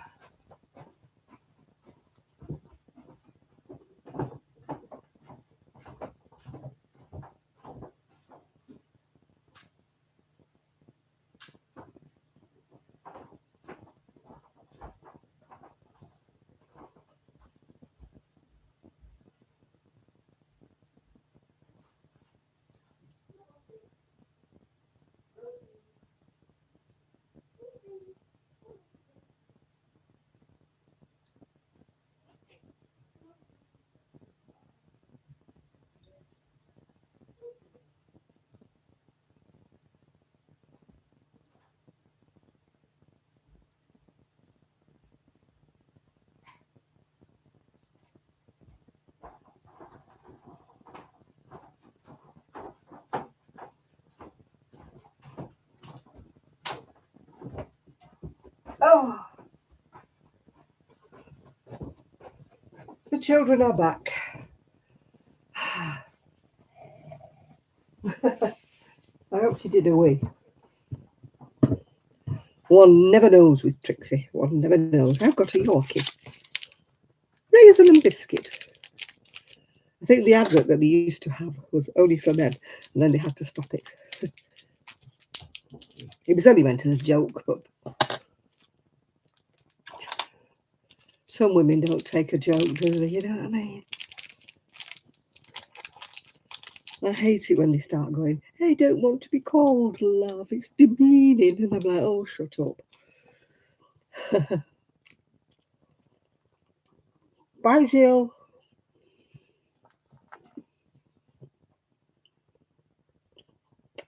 In my chair. It's a heat thing for my back.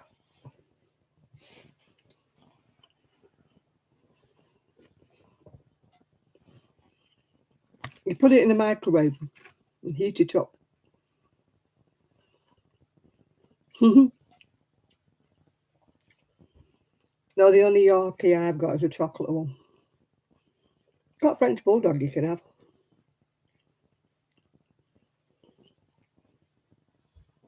Arian says, you've got to love her. I went, no, I don't. He says, she's got a lovely face. I said, she hasn't.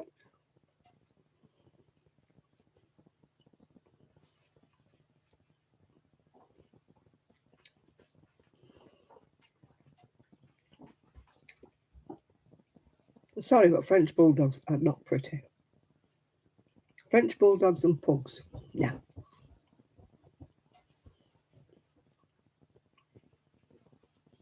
They have a face only a mother could love. You'd love Trixie, but oh, she's an ugly little. You wouldn't want to when you have to mop up after her.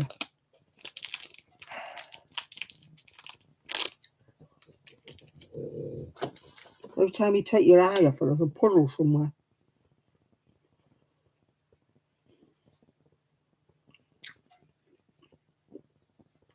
You can put her out, she can be out half an hour, and then she'll come back in and pee somewhere.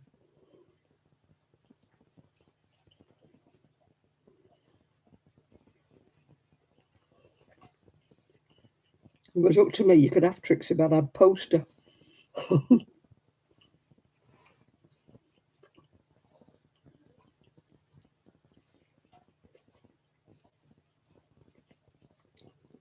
Knew we should have had a Rottweiler.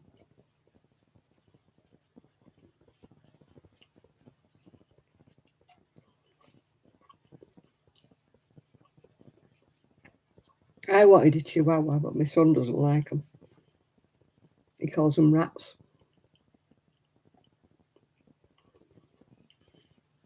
She was cute when she was a puppy. She had a beautiful little face when she was a puppy. And then she grew up.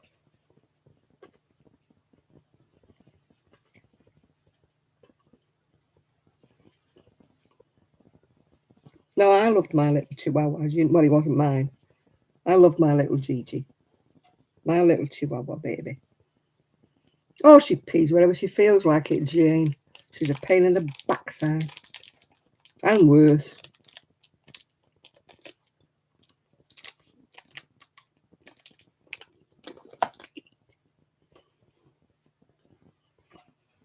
We've had to buy one of them electric carpet cleaners.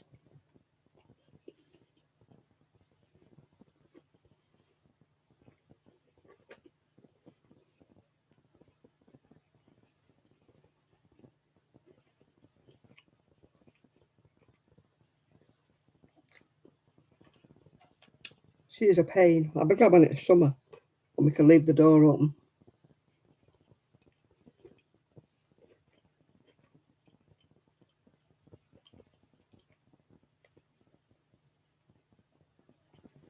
I never had one accident with Gigi. Not one.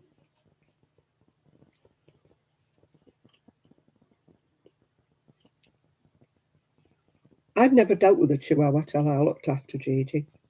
And I absolutely adored him. He was a cuddle bunny. I mean, I'm glad he didn't pass away when I had him. I'm glad he was with his parents when he passed away. Because I would have been devastated if he'd have passed away on my watch, if you know what I mean. Yeah, he just dropped dead. Just 1 minute he was playing and the next minute he's gone. They found out he had something wrong with his heart.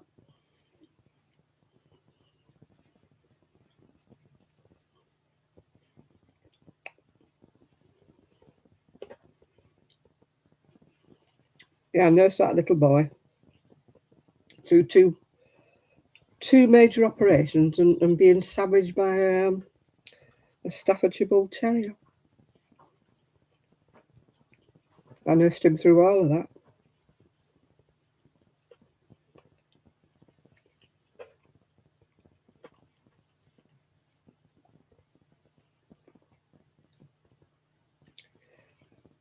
Gigi didn't like my son. Gigi used to go and bite him by the back of the shin. Why he didn't like him? He used to say, "Where's the rat?" and things like that.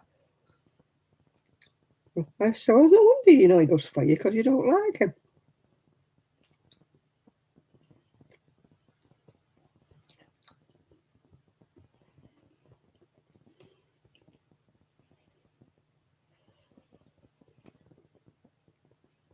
But he just used to cuddle up to me all the time.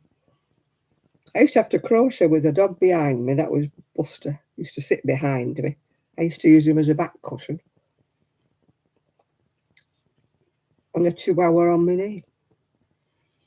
Everything I crocheted was full of dog hair.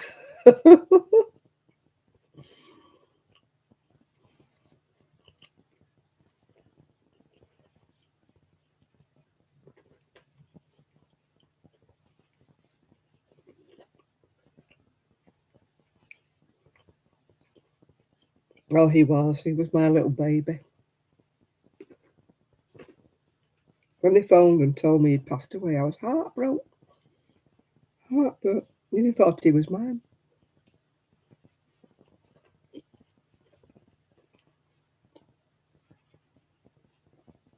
We lost 4 dogs in 2 years. Wasn't a good time. 4 dogs and my brother. I lost my brother on the same day as I lost Buster. It wasn't a good day that day. Buster in the morning and my brother in the evening. So unexpected, I'd spoke to my brother in the afternoon. He had a heart attack.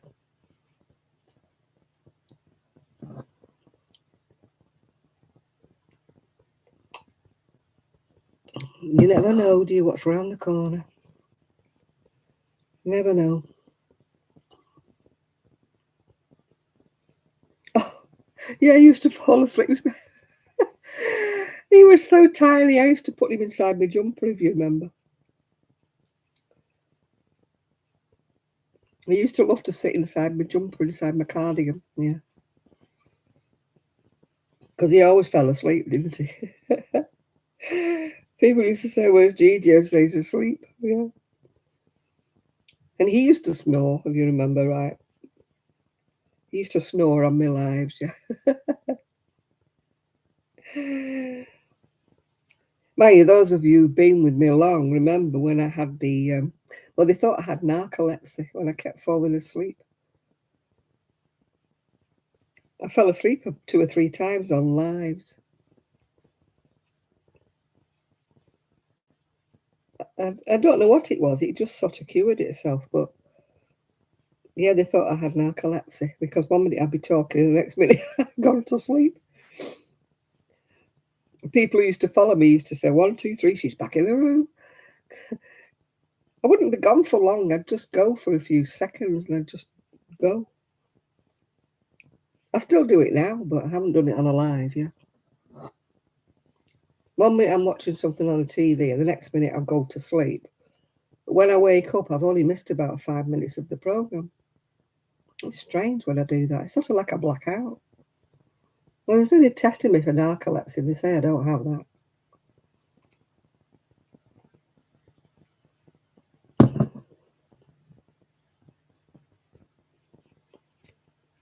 I don't know when it was. It just used to happen to me. It used to happen when I was outside. I mean, one of my neighbours had to wake me up. I remember feeling very sleepy, and I remember sitting on the garden wall, and she came to wake me up because I had a trowel in one hand and a shovel thing in the other, and I was fast asleep on the garden wall. And she came because, I'd left my front door wide open, so she was a bit bothered. So she came to wake me up. I was asleep sitting up. I've fallen asleep standing up as well. It's a wonder I haven't fallen over, really, but I've fallen asleep standing up. As I say, they tested me for narcolepsy, but I said I didn't have it. I never really got to the bottom of why I was doing it.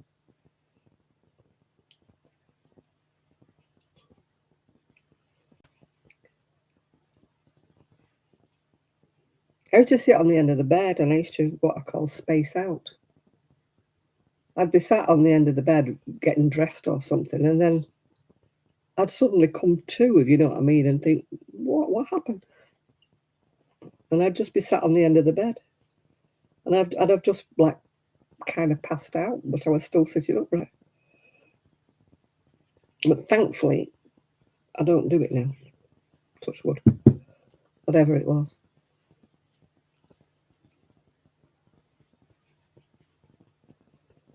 That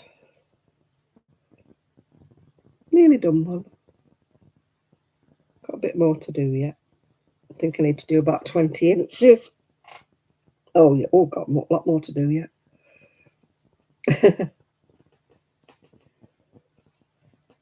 I'm trying to think of other little things that I can do that won't take up much wool.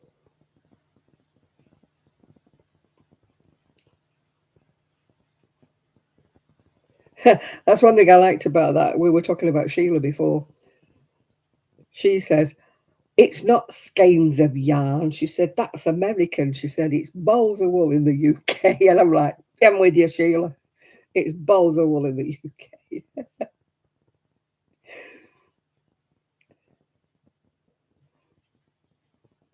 You remember Gigi and Buster, yeah? They're a great double act, them two.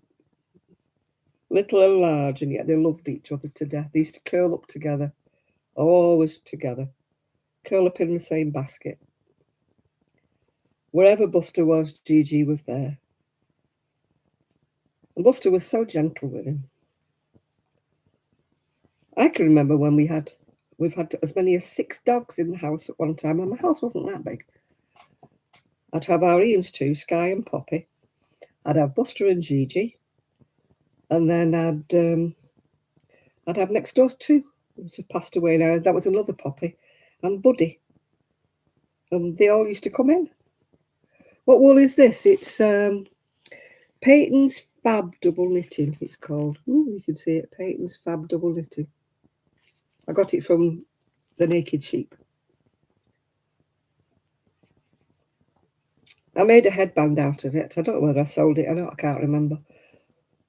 But I'm just making bits for that tabletop at the wool knitting club that I go to on a Wednesday afternoon. She just wanted me to make something small, and I know they sell things for peanuts, so I'm not making anything expensive. I'm just making some headbands, and I might make another cravat because that took less than 100 gram. So most of my 100 grams only cost about £2, something like that. So, you know, it's not like I'm giving away a fortune. Luckily, I have some wool in here without having to go to the shed. So,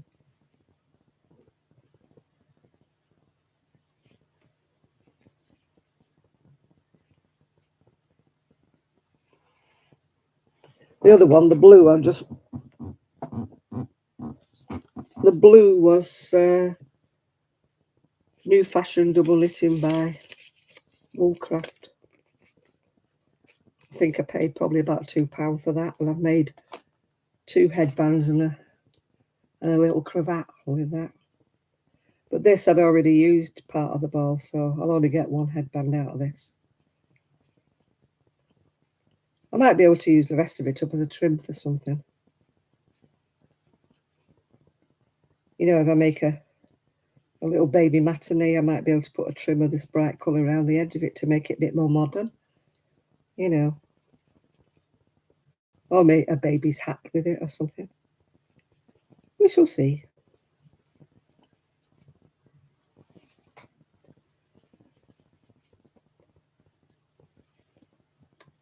My back's itchy. I had that thing zapped on my back. I don't know whether it's worked or not because I can't see because it's round the back. I've got to go back in a month to see whether it's okay or not. It wasn't a mole. It was keratosis or something. I know everybody that's looked at it medical kept saying, oh, no, it's not a mole. It's nothing to worry about. Just go home and moisturise it. Well, I've been moisturising it for 30 years and I still had it and it went itchy. So I went to see this lady in Cleveland's to have it removed. So she zapped it with some of that coal stuff. I don't know what you call it. They say, you know, it's like it looks like it's gonna, you know, it's got like a long tube and it's got a gas canister thing. It's what they use, I think, on moles. It's supposed to freeze them. I think you use it on warts, that's what you use it on. Anyway, she zapped it, so I'm hoping. No, it's like like nitrous something or other, is it? It's icy cold and there's sap warts with it and stuff. Cryo something or other. It's like freezing. I can't get my hand round my back, Chris. I could get somebody else to video it for me. I could say to me, my daughter-in-law, can you take a picture of me back and let me have a look at it? She took a picture of it before she treated it and showed it me. So obviously I can't take a photograph of it. I've tried in the past. I mean, I've had the thing 30 years. I've tried in the past, to wedge the camera behind me sort of thing and try to take a photo of it. But it never worked.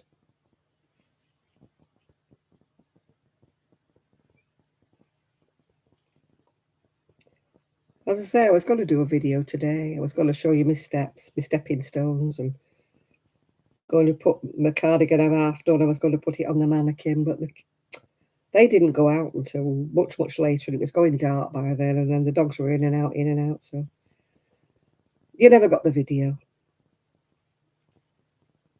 Maybe tomorrow. I'm happy when I'm making videos when there's nobody in. I know it sounds a bit daft. They don't bother. It's just I feel self-conscious making a video when there's people in the house.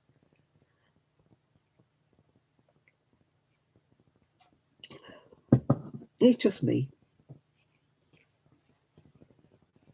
I did try to phone Sue yesterday, but she wasn't in. I left her a message, but I'll try again another day. I wanted me Sue chat, I miss me Sue chats. I have to have at least one a week. We're on the same wavelength, me and Sue.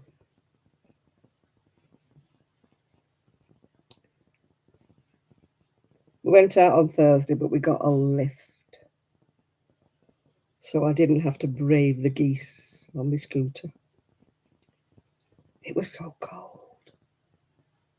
So cold.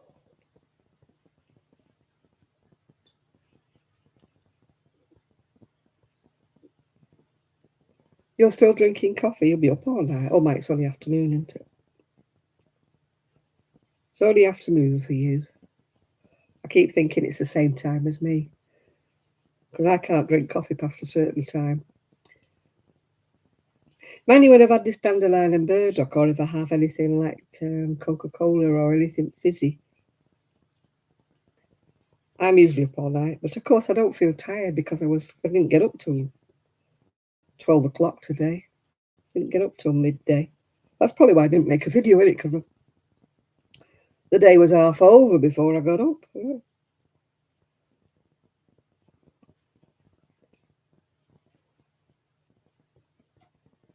Hey, by gum, I don't know what time the family are coming back.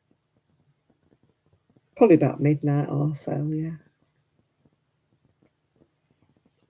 We've got a coffee machine of some description, but I don't like real coffee, if you know what I mean. I find it bitter. My mum used to get some lovely coffee from a place called Kendall's in Manchester. We used to buy the beans. I think it was called Blue Mountain or something. And I used to love that. That wasn't bitter at all. But all the other coffees I've ever had have been bitter. I drink coffee black. That's why I don't like it when it's bitter. I don't like filter coffee. It tastes burnt or bitter to me. And I don't drink it with milk, but if I go to anywhere like Costa or, Starbucks or anything, I have to have a latte. I can't be doing with their black coffee.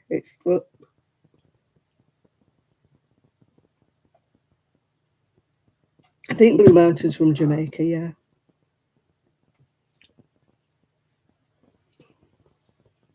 A lot of the, what do you call it? The instant coffee is bitter. A lot of it, if you don't get the right one. We don't get the posh one anymore. I used to like Cafe Noir and stuff like that. I used to buy decent coffee. But of course, I'm not in charge of buying the coffee now, so I do have some Nescafe that I keep in my room. Not because I'm being mean, it's because you take your own coffee to the knit clubs. So I have a little jar of Nescafe in my room purely because I take it with me to knit club. If I put it in the kitchen, then it would just get used up, and then when I went to knit club, there wouldn't be any coffee there. I keep meaning to get a little Tupperware thing, you know, a tiny little thing, just to put the coffee in instead of taking a big jar with me every time I go.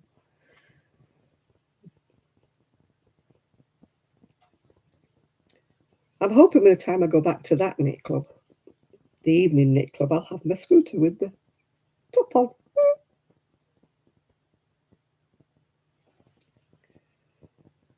My surrey with the fringe on top, except it won't have a fringe on top.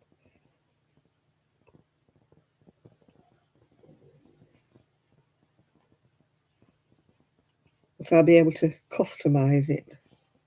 I don't know whether I bought a basket for the front of the other scooter and it didn't fit, so I'm hoping that it might fit on this new one. Or if not, I'll give it to my friend because she's got a push bike. I can't think how Ian would want a white basket to go on his push bike. Trish might, and she could put her.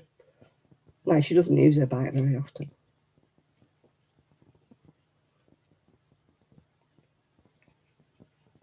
Yeah, I bought a white wicker basket with leather straps, but it wouldn't fit on that massive scooter thing, the Pulpmobile.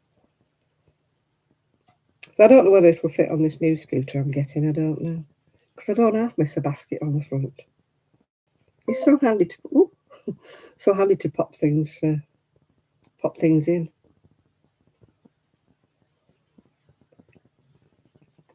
This lone scooter doesn't have one on the front, and I don't half miss it. Although I must sort out my backpack because it's letting water in, and everything that was in it was wet through, so I need to bring it in, dry it out, put a plastic lining inside of it so that the rain can't get in. It's supposed to be waterproof, but it's not, is it? Like, it's not surprising with the torrential rain we've had lately. Not surprising it's not. It's probably showerproof, but not waterproof, yeah.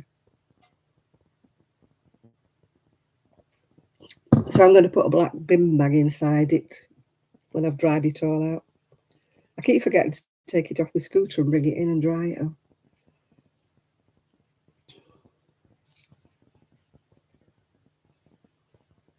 But I will do when he brings my new scooter. When? Someday my prince will come.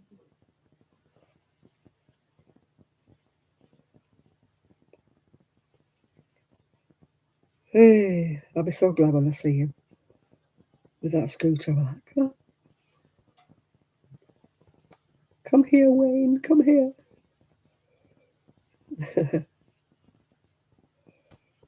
Come here, my man of the moment. Come and leave me a scooter. Oh, you're going now, Jane, are you? Bye-bye. Hope you get your knitting room back soon.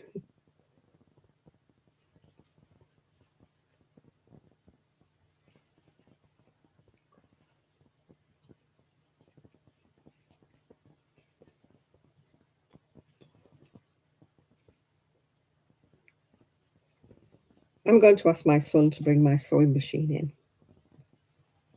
Put it on the dining room table till I get everything done I need to sew up. Everything that I'm tripping over. I told you I've shrunk. I'm sure I was 2 inches shorter than I was last year.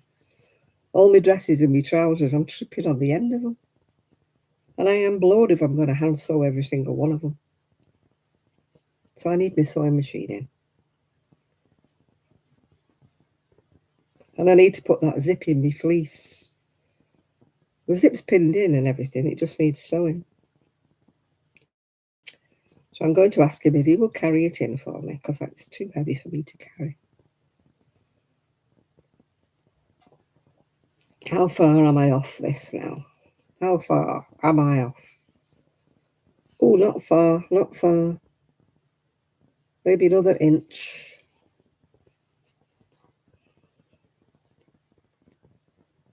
Then I'll be dashing away with a sewing machine, dashing away with a sewing machine.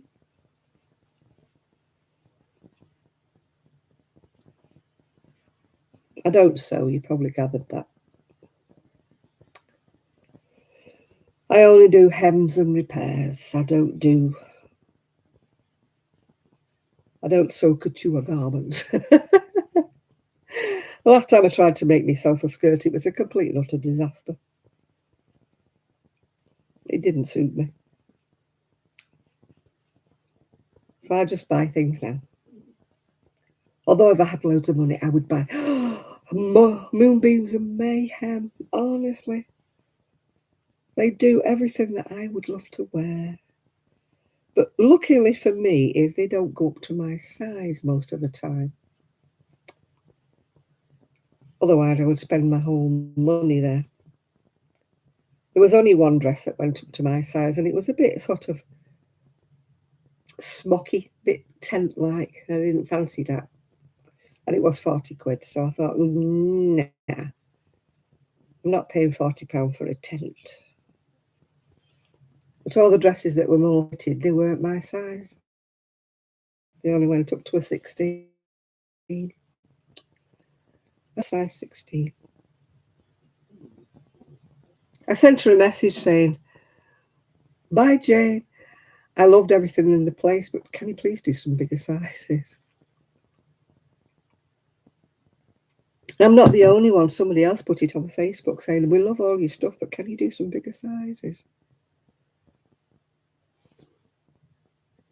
I wouldn't know where to start making my own clothes anymore now. You know, by the time you finish buying a paper pattern, they're a fortune, aren't they, these days? And then if you get decent material, like you say, and then you're never sure if it's going to fit you, are you? You have to keep trying it on and trying it on.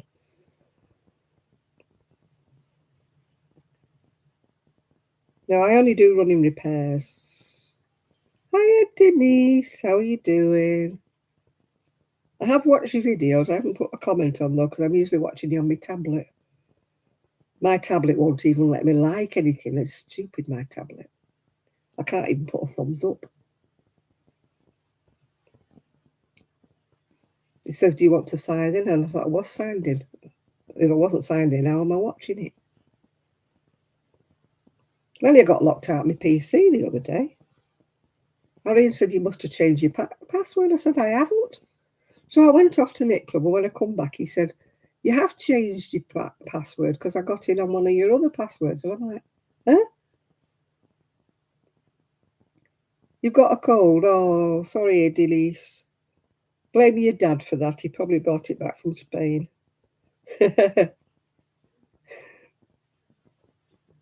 Yeah, so I've now got a different password, which I didn't put in there. It's a password that I use on another thing, another app. But I've used the same password for the last, yeah. So all of a sudden, I haven't got that password anymore. And I don't understand why. Because I used it the night before and it was fine. And then I went the following morning and it told me wrong password. And the problem is my details have got the house number from where I used to live. So it wouldn't even send me. It said, "We will send you a message about your password to your phone."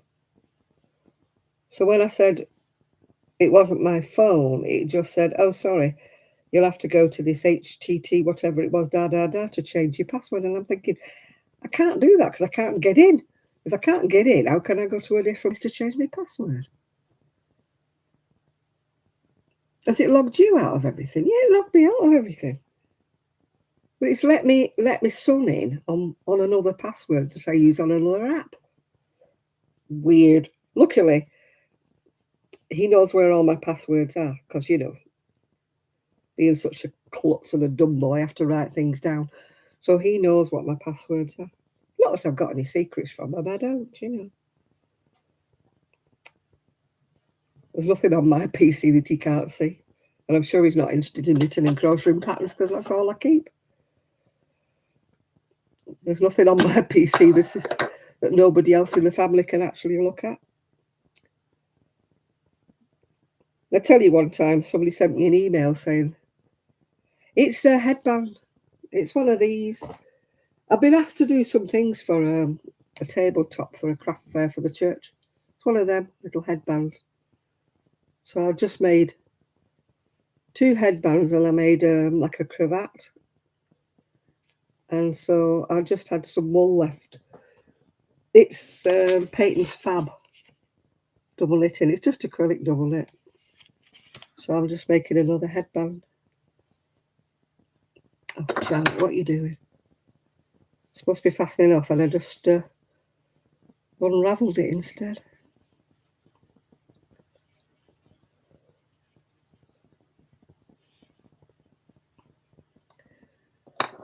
Yeah, you just make a long tube and then you fold it.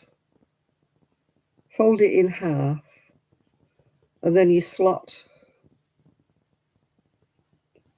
one bit inside the other. One bit inside the other like that. And sew it together and that makes a little twisty thing. So it might look as though I've made something really elaborate, but I really haven't. I mean, they sell things for next to nothing at these craft things, whatever it is. It's a tabletop for the church funds. And I know they'll only sell them for about £1, so I'm not making anything elaborate with expensive wool or anything. No, they're dead easy to do. Just a long tube and it's the way you sew it. It's like that comedian, in it? It's the way I tell them. Yeah. You just sew it together and then when you undo it, it goes into a twist. There's loads of patterns on YouTube showing you how to do them. You get some people on Etsy want to charge you £6 for a pattern. They must be joking. Can get it free on eBay, on Etsy. Not Etsy, YouTube. It's like that cravat I've just done. I looked for a pattern because I had one and lost it. And they wanted £4.60 for it. And I thought, So I looked on YouTube and there was a crocheted one. The one I was looking for was actually a knitted one because that's what I've made before. But I'm sure it's in the shed somewhere. But I'm sure there's a lot of things in my shed. This is why I need to go in there. Denise, can you come up and sort my shed out for me?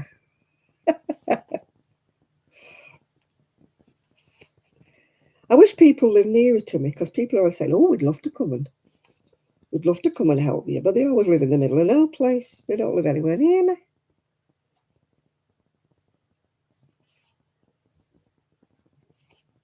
Nobody around here wants to help me.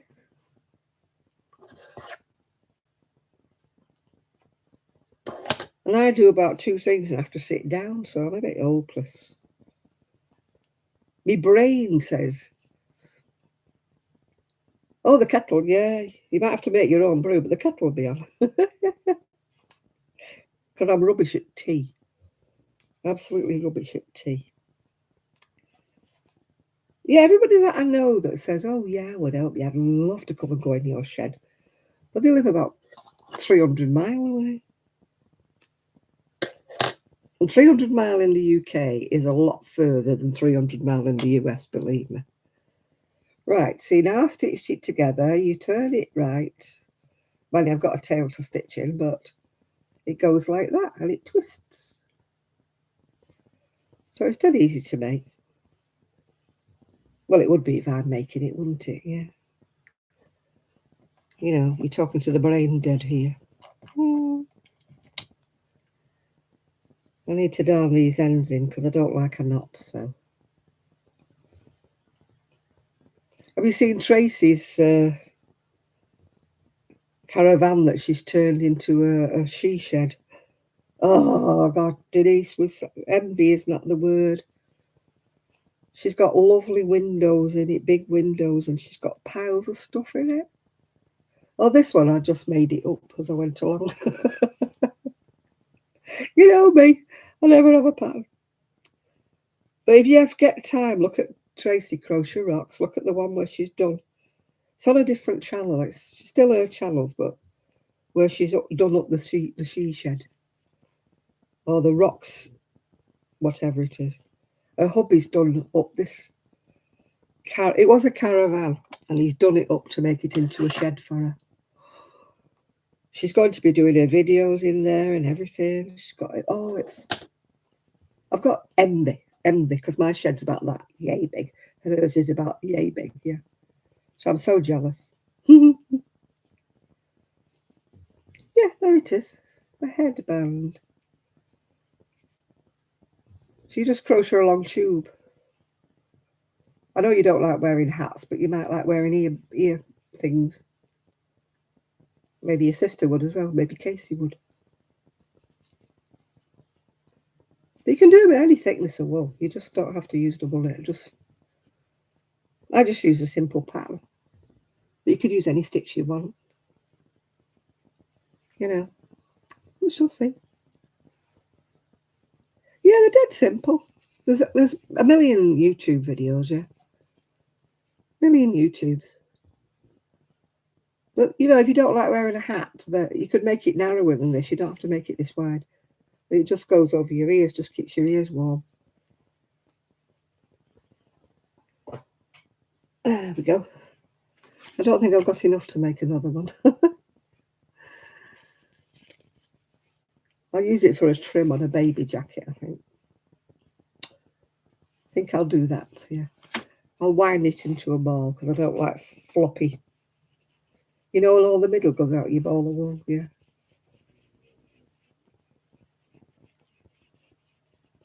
Yeah, you look at Crochet Rocks, and then you look at all her other videos. She's got like, you know, you look under different sections. It's not in her main lot of videos. You have to go into another one. I don't know what she calls it. Rocks Chat or something, she calls that bit. And that's where she's got the pictures of a she shed. I'm so jealous. I'm so jealous. I want mine to look like that. But I need to get rid of, well, not get rid of, that's the wrong word. I need to sell some of my stuff. I want to go on holiday. I know it sounds like I'm being mean that I'm not giving things away, but I want to go on holiday and I'm a bit brassic. Brassic lint, that's rhyming slang for skint, yeah. You know what I mean, don't you, Denise, when you say I'm a bit brassic? Every time I save up a bit of money, there's always some disaster that happens and I need to spend it, yeah. And I'm like, oh, you're back to square one again. You know, we're so rich, aren't we, Denise? We're the so rich Brits, you know. You know, I'm one of those rich pensioners. You know, they keep talking about that, living too long and a drain on the state, yeah. That's me. Hey. What have you done with Ian? Is he watching the telly?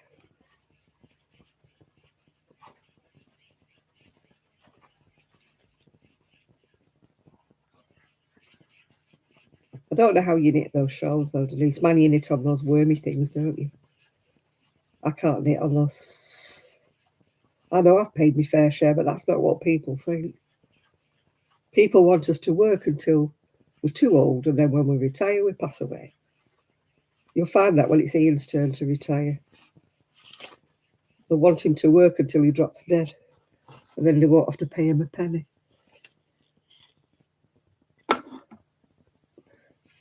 Hello, Ian.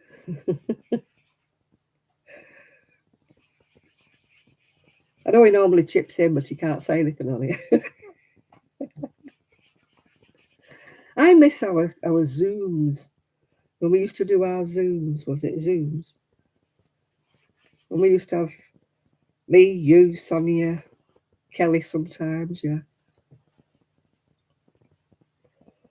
Oh, yeah, they're trying to say we live too long, Chris, you know. You pay in all your life, and then when it's time to retire, oh no, you're living too long. You know, you're a drain on society and all that jazz. Let alone all the people who've never paid in, yeah. But you're not supposed to say things like that. Because if you say things like that, they call you a racist, yeah.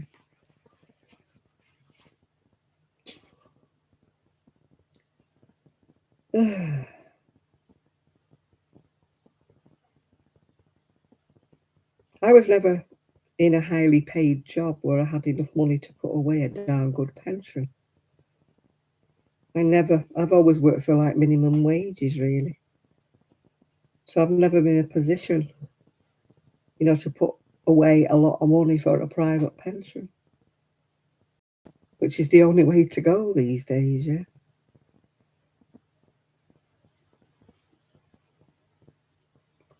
It depends what time you Zoom, Denise, because I'll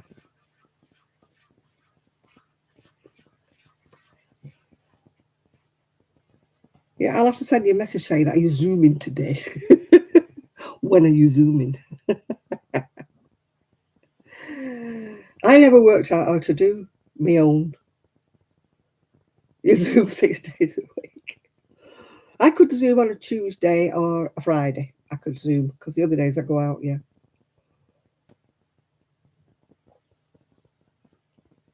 I never worked out how to do the Zoom, to make my own Zoom. You always used to have to invite me, if you remember, Denise, because I could never work out how to do it. I'm a bit thick, as you probably gathered. I tell you, I'm thick. I can't do my intros into my videos. I can't edit videos. I can't do anything like that. I need tuition. I need one-to-one tuition. Zoe 24 Carat Crochet tried to teach me, but she was like the other end of a, whatever you want to call it, the other end of a PC. I mean, she knew what she was talking about, but sadly I didn't. I'm a bit dumb, like I said before. And I'm like, I don't get it.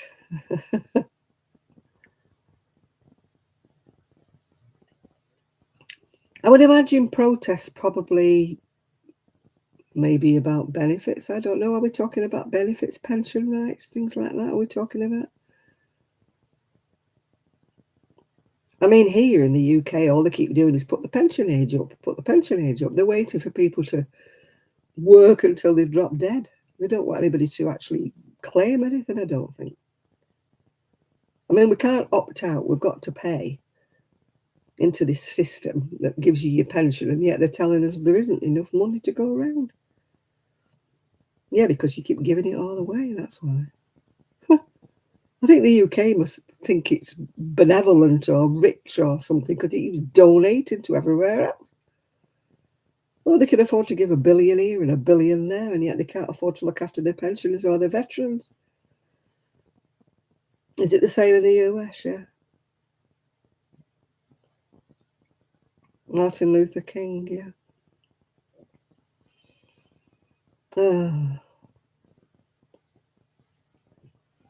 What was that about? Was it still about racism, or what was it about, Rick? I know originally when he was alive, it was all about racism, wasn't it? But yeah, I used to like listening to him actually because he did make a lot of sense. Yeah, ours is about 67 now for the men. I think it's 65 for the women and 67 for the men. I mean, when you think how many men actually die before they get to 67, there must be a lot of unpaid, that they've got left over, where people have never actually claimed any pension because they've died before they get that far. I don't know if it's 67 for women here. I think it isn't because my friend's retiring in March and she's not 67. I think she's 65 maybe. I mean, I was fortunate. I was one of the last ones to retire at 60.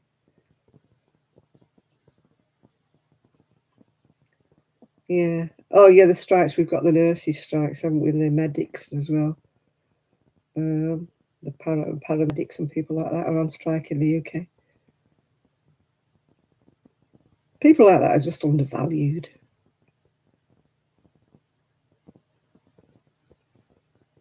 Yeah, they use the money that's being paid in. They must use it for other things because it's not there, is it? If it was a private pension scheme and like the government dipped into it, like the private people dipped into it, then it was illegal.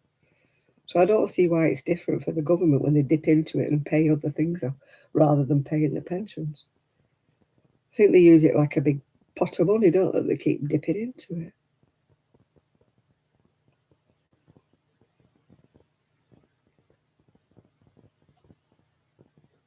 My dad worked till he was 75 because my dad, all right, thank you, Denise. See you later. I am watching your videos, but I watch them on my tablet, so I can't even give you a thumbs up. Well, I think I'm going to give her a message in the morning to say I've looked at this video, and then I forget. Yeah, my dad was absolutely amazed because nobody told him he could claim his pension when he was 65, I think it was at the time. And he didn't know he could claim it because he was still working, you know. So they had about 10 years' money off my dad because he couldn't back claim. So he, they had 10 years out of him, his pension that he never claimed.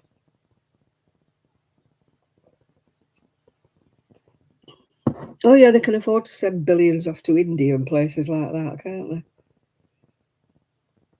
I know there's some very sad cases abroad. I know there are some very sad situations, but blimey, we've got enough sad situations over here. I mean, look at the people who can't afford to put the heating on. I mean, my son looked at our meter the other day and he come in and went, blimey heck. Our meter reading was like £400 last month. And we don't have the heating on all the time because I've got the log fire that I put on in here. And I mean, I'm thinking of, there's like 2 pensions coming in here and my son works 3 days a week. And I'm thinking about pensioners who've only got a state pension. They'll be freezing to death, the poor things. They can't afford to put heating on. Yep, 400. And we don't go mad. And we drain the hot tub. We haven't had the hot tub on for about the last 4 months. We drain the hot tub, so that's not on. We turn everything off at the wall every night when we go to bed. So there's nothing on standby anymore. I mean, what more can you do to cut down?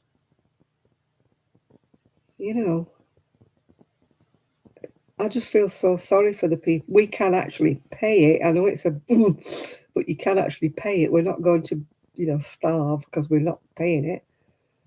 But, like little pensioners who are only on a basic pension, what are they going to do? How are they? By the time they've paid their rates and their rent and their food, they haven't got money left to put the electric on. They must be sitting in the dark with a candle. It's back to the dark ages. It's back to how it used to be. Yeah. They go and sit in the library because it's warm in the library. I mean, you read about places saying, come in and at least you're warm here. If you come in, you can stay warm. You can just sit in the library to stay warm, read a book while they're in there. At least they're not using the heating while they're in there. But then the house is icy cold when they go back in because they can't afford to keep it warm and ticking over. It's just ridiculous. We're supposed to be whatever our country, and yet there's so many homeless, so many people on the street, so many. Yeah, we have some warm places here. Not many, but we have a few places in Fleetwood where they can go in and actually get warm. Yeah. And then the Asda was doing, I think it was soup and a roll for £1 or something. But I don't know how long you could sit in the cafe. Probably not long. But it's bitter cold here by the sea. Absolutely bitter cold. I swear I didn't use as much. Well, I don't know because I'm not there now when everything's gone up, am I? But my house in Prestwich was always much warmer than this because it was better insulated and I wasn't by the sea. But it blows a gale. It's an overcoat colder here, Fleetwood, I swear it is. I talked to my friend and she's from London. She came up here about the similar time to me. And she said to me on Thursday, she said, tell me again why we moved here. So I have no idea. No idea. It was a sunny day when I looked at the house, that's all I can say. Yeah. It's beautiful when it's sunny. Well, not beautiful. Yards and yards of concrete can never be beautiful. But, you know, it's warm here when it's sunny. But in the winter, it's dire. And I swear it has never stopped raining, except for an odd day here and there, since about September. There's been rain, every day, rain. And I don't mean little rain, I mean lashing rain, you know, that lashes in your face. It's like icicles hitting your eyeballs. I'm going down the seafront with my hat down here, my face thing up here, and sunglasses on, because otherwise I can't see because the icy rain is hitting in my eyeballs and I can't see. It's actually hurting my eyes. You know, if I don't put my sunglasses on, I'm going down the seafront like that because I have to hold on my scooter with one hand, trying to shield my eyes from the driving rain. It comes at you this way. It doesn't come down. It comes at you that way. So at least when I get my scooter, it'll be stopping it coming in my eyes, won't it? But it doesn't have a windscreen wiper, so I don't know how I'm going to go on. I'll have to keep stopping and wiping it with a chamois leather so I can see where I'm going.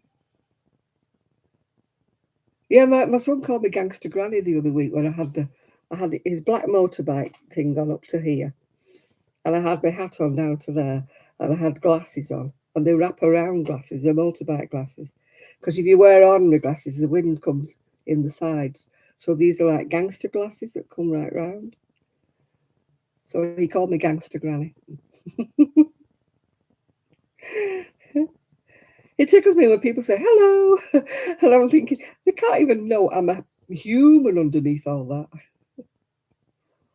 I'm so wrapped up, yeah. Oh dear. It's fun. Not. You have to laugh, otherwise you'd cry your eyeballs out. It's so flipping cold. It's my hands that are the worst because you have to grip the handlebars like that. And I have Raynaud's in my left hand. This one's not so bad. This one is terrible. And they hurt because they go so cold that they hurt. And I'm trying to like put them inside, like inside my glove, inside. I always wear these, yeah. And I'm trying to put my hand in there, like that, inside the other glove, trying to hold on.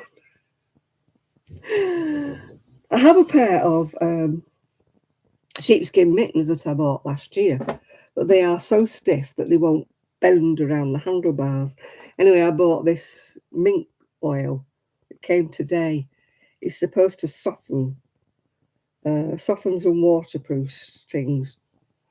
I didn't know how to mink had oil. I can't even get in the tin. Oh, this is a problem when you've got hands because you can't. My hands don't work, so I'm trying to get in the tin. Oh, there we go.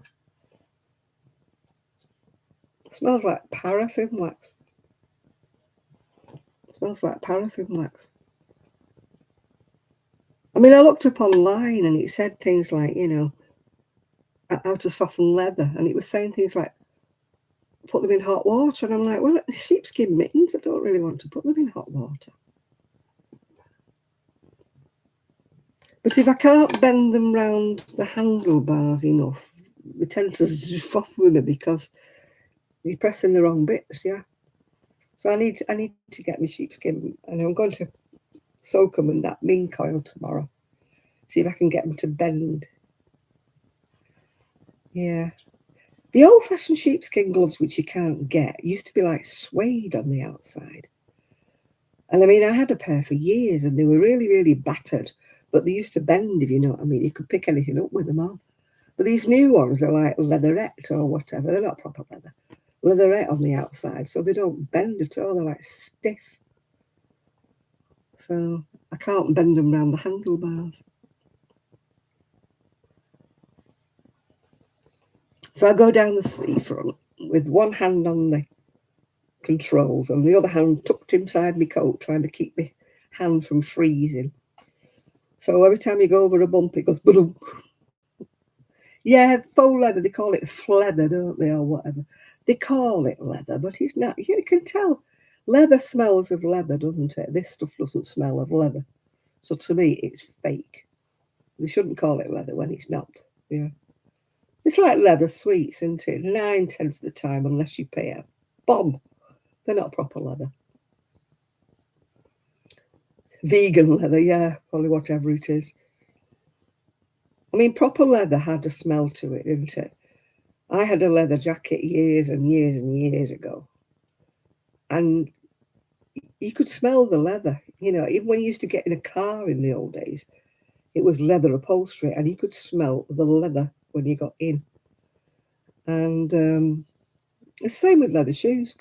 Now, they say leather. You know damn well they're not leather. Never seen leather. Never seen a cow. You know, they're all this leather stuff, whatever. Unless, of course, you buy a top of the range car. Yeah, top of the range car, you know, like a Rolls Royce, you might get proper leather in one of them. Yeah. But if you buy a sort of Japanese job, yeah, leather, yeah.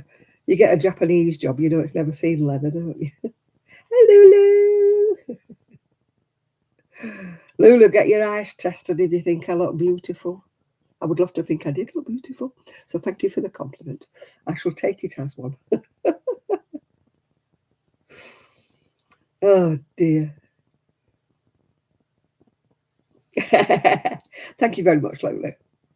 I was looking into getting one of those pink lights, you know, like those ring lights or whatever, that's pink or something, that doesn't glare in your face and show every wrinkle. Mm. When I was down having my back zapped, you know, I was talking to her about, she was talking about fillers and facelifts and stuff like that. And I said, oh, I don't really want a facelift. I said, I'm scared to death of putting any fillers. Oh dear. Police issue an update after a 30-strong group attack a man in the street. Oh gosh. It's in Manchester somewhere. Mm. Ooh. Yeah, I don't usually wear green, Lulu. It's just I had this. I didn't have enough to get long sleeves, sadly. Story of my life. I usually have a pack or something. And then when I start to make a sweater, because I'm so wide, you see, I use up so much wool this way, but I never have enough. Yeah, I want one of them pink lights, like a flattering light, you know. Yeah, my CPAP machine doesn't help because it goes across here every night and it pulls, but it pushes up like that. So when I wake up in the morning, I've got these massive sort of bags under my eyes. And I think it's because it fits like across here. So it gives me more grooves than what I have. And I've got this crosshatch, sort of wrinkling crosshatch in there from my CPAP machine. So short of a facelift, I don't think there's much I can do. I use, you know, wrinkle creams. You do your best, don't you? Mm. But I've given over buying top of the range because it doesn't seem to make any difference. You know, so long as you moisturise, I think it doesn't really matter, does it? What I'm actually using at the moment, would you believe, is udder cream. UDDER, udder cream. That's what I'm using at the moment. I watched somebody on, oh, I don't know whether it was on the TV. And she lived up in the Highlands somewhere. And this woman said to her, you've got beautiful skin. And she started laughing and she said, don't ask me what I use. And she said, I use udder cream, which is what they use on the cow's nether regions. Yeah. So that's what I'm using. I've been very lucky. I never had acne. And I'm always grateful that I never had acne. Because a friend of mine had it and her face was like pock-marked, you know. Because you kids, aren't you? You poke at them, you prod them, you squeeze them, you do whatever. So I'm very, very fortunate I've never had acne. So I was grateful about that. But a lot of this is from the CPAP machine, you know. And then, of course, there, that when you can see it, was where I got hit in the face when I was 17, and it split all the way down there, and there's another split down there. And they stitched it all together. I looked as though I'd had a cleft palate, but you can't see. A microsurgeon stitched it all together, but you can just see on my lip, there's 2 marks, one there and one there, and there's one down here somewhere where it was all split. But I was very, very lucky. I got a microsurgeon stitched it all together for me. You should have seen it. There was hundreds. He stitched it all down there, and then he stitched it underneath and all the way up underneath. I was very, very lucky, because they said if I'd have gone to the ordinary A&E, they would have just put about 3 stitches or a butterfly on it, and I would have been left with a big mark all the way down my face. Yeah. Yeah. Now, I was hit in the face by some kind person New Year's Eve when I was 17, and he had a signet ring, you know, those sovereign rings. And he hit me. He broke my nose, broke my jaw, and hit me right in the face. And the signet ring was what did all the damage to her face. No, luckily, people don't notice it. The only time you notice it is if I go out in the cold. This bit like freezes and it sticks out, you know, like these people who've had Botox. But I would never have anything put in my lip or anything because of the tenderness all around there. I would never have anything done there. Yeah. You know, people have filler. No, they never caught him, Marianne. They never caught him. He disappeared into the night. And they never caught him. No. He was drunk. He was an idiot. It was New Year's Eve. And I was a bit bolshy. He came up and he said, he put his arms around me. I was walking home from a dance, and he put his arms around me and said that he wanted a kiss. And I said, no. And I pushed him away, and he pushed me actually into a big snowdrift, and he almost pushed me under a bus. This snowdrift saved me, otherwise I would have been in the bus. The bus driver slammed his brakes on and everything. So I went back, and I had a handbag with a metal frame around it. So I went, you idiot, and I went, boof. So I smashed him across the face with this handbag, and it cut him all down the side of his face here. I mean, he should be walking around with a scar, actually. So he just went, boof, and hit me in the face, and then he ran off. And I didn't realise until I got home the mess that I was in. I just thought he broke my nose. And I had a headscarf on, so I took my headscarf off, and I had it to my face, and I was bleeding and bleeding, but I just thought it was my nose that was bleeding. And I got home, and I looked in the mirror, and I nearly fainted because it was open. Down there, it was wide open like that, wide open, like somebody with a cleft palate. Oh, and he knocked my teeth out the front. And I had to go upstairs and wake my dad.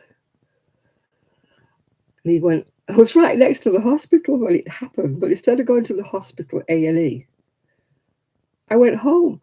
But I didn't know what extent it was, you know, what he'd done until I got home and looked in the mirror, and then I nearly passed out. So I had to go and wake my dad up, and he had to take me to the A&E. Then, of course, the police came and wanted a description. And I mean, I hadn't had a drink. I wasn't drunk, but I still couldn't give him a description. It was just some random stranger that hit me, you know. But it did affect me for a long, long time. I wouldn't go out at night. But it did get me a car because my dad swore blind I would never have to walk home from anywhere ever again.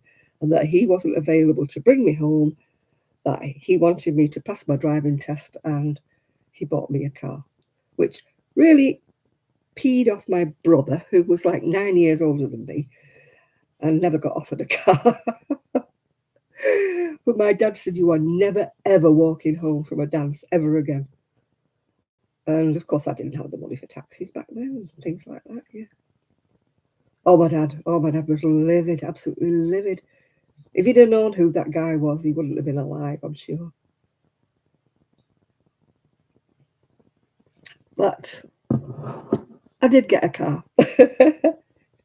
I was scared to death of going anywhere at night after that. And it's funny enough, even after I got married, and I used to go somewhere with the girls or something, and they used to drop me off at the main road, and I had to come down the side street down to where I lived, down the hill. I would take my high heels off and I would run down the centre of the road because I didn't like the hedges on either side. You know, people's gardens, garden walls or hedges. I always thought that there was somebody, you know, behind the hedges, behind. So I used to ruin my stockings, my tights, because they were in shreds by the time I got home, because I used to run straight down the centre of the main road. Well, not the main road, the road to my house. My ex-husband used to say, "What have you?"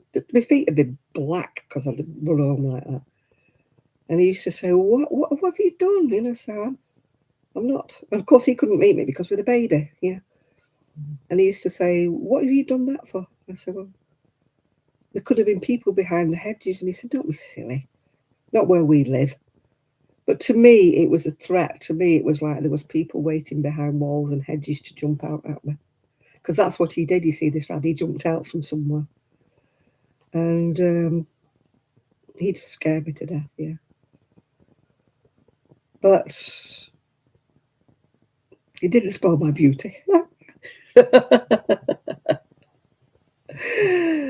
Oh, I was very self-conscious because it took a long time to heal. So I was very self-conscious about it for a long time. But as I say, when I go out in the cold, all that freezes. And it must be something to do with the muscles or something. And a little, and I can't talk because I'm talking like that because it's all frozen.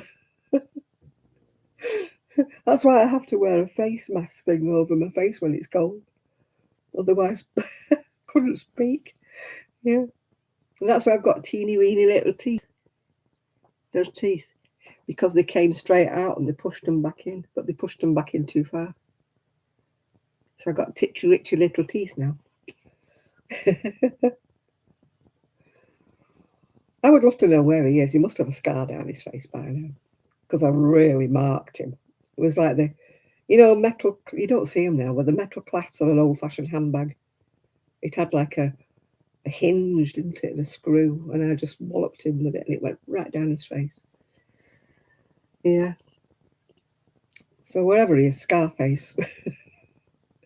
If there's a Scarface walking around Shadderton or wherever, or Oldham or Royton, it was him. I often wonder if he thought about me. You know, if he realised what he'd done. Yeah. I mean, maybe if he would have been sober, because it was New Year's Eve. Maybe if he'd have been sober, he wouldn't have done that. Yeah. He could be a decent lad. Just had too much to drink, you know. Because they go a bit bonkers, don't they, when they have too much to drink.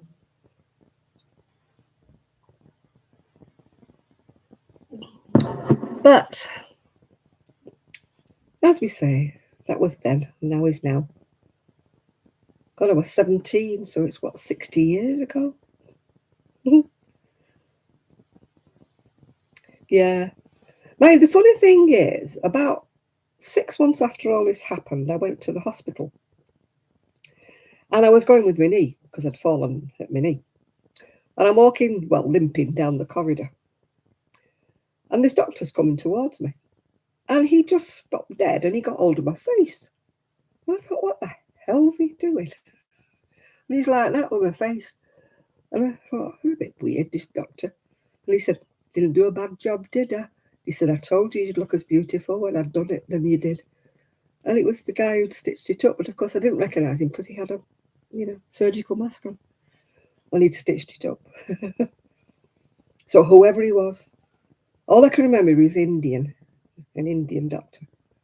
But whoever he was, thank you very much. Yeah.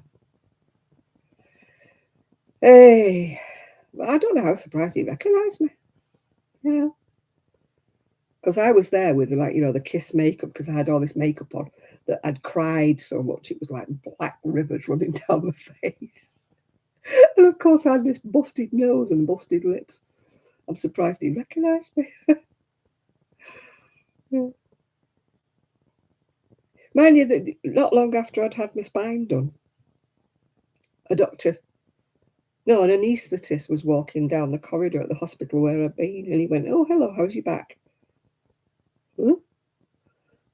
He said, "I'd recognise your hair anywhere." And I'm like, "Oh, really?" He said, "I was your anaesthetist," he said, "for your spinal op." He said, "I spent an awful long time looking at your hair." Oh, dear. So surprising how they recognise you. Not my face or anything like that. You recognise my hair.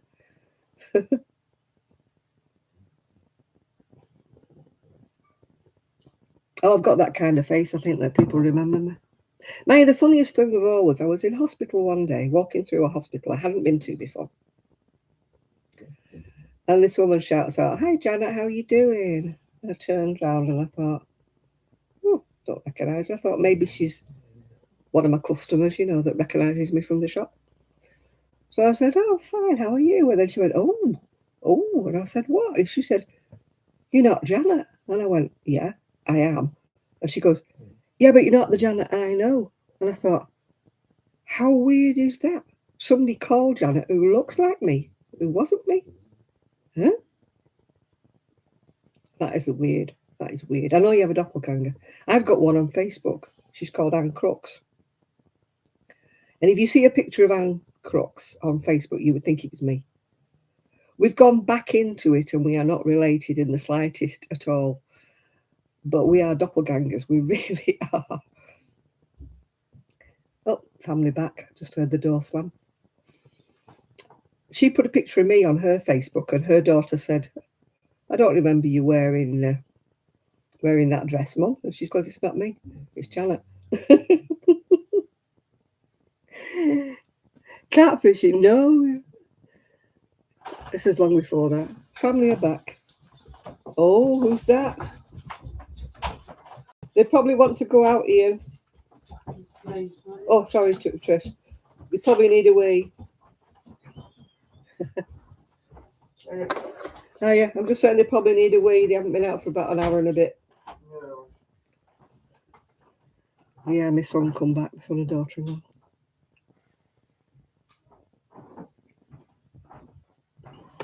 Oh, I think it's long before catfishing had ever been invented. But I tell you, me and this Anne, we could be sisters. We could, honestly. We look so much alike. Yeah, it's uncanny that we look so much alike. Yeah, I did put a picture of her once on my Facebook, and everybody said, "Oh, you're looking good. I like what you're wearing today, Janet." No, it's not me. It's not me. And they all go, "You're joking?" And I'm going, "No, it's not me. Not me at all.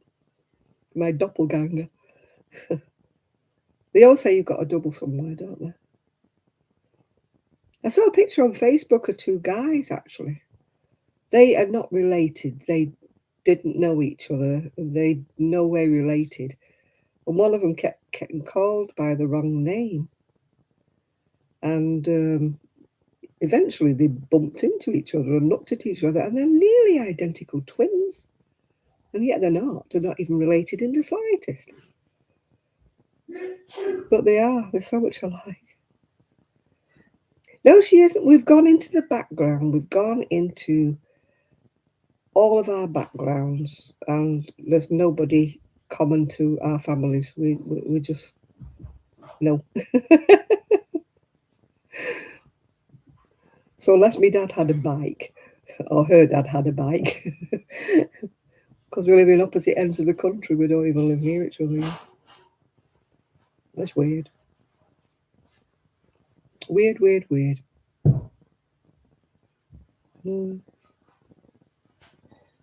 Hey dear. Well, it's almost time for me to go to Betty Bo's now. They've come home. Yeah. And I can put me mink oil on my gloves tomorrow, on my mittens. I hope it works. I can't read the little writing. I'll have to get my glasses out for that. I'll have to more than get glasses out. I think I'll have to get a magnifying. Titchy witchy writing. My eyesight is not that good. I think you just rub it in. Yeah, really, please believe it or not. Yeah, I could go on there. This is nothing to do with me. She's not my relative.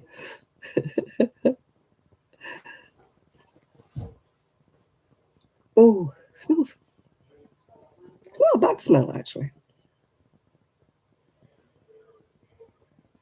It reminds me of something.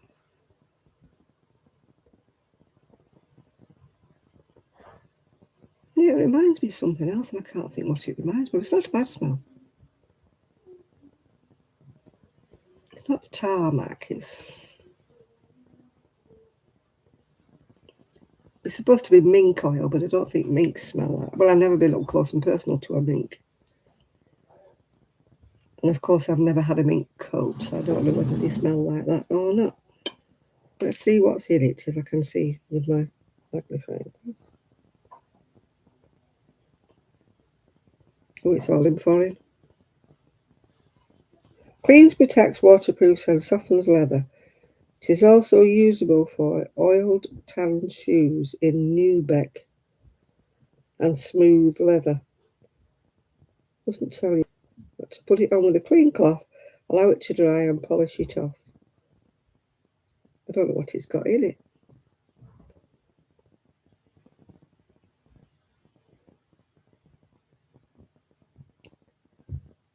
No, it doesn't tell you what it's made out of. It doesn't tell you they've clobbered a load of minks.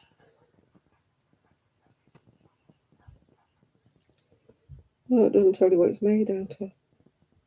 Thought they were supposed to put it in. It's made in Barcelona in Spain, so maybe they don't have to put the ingredients on there. No, it's all written in foreign.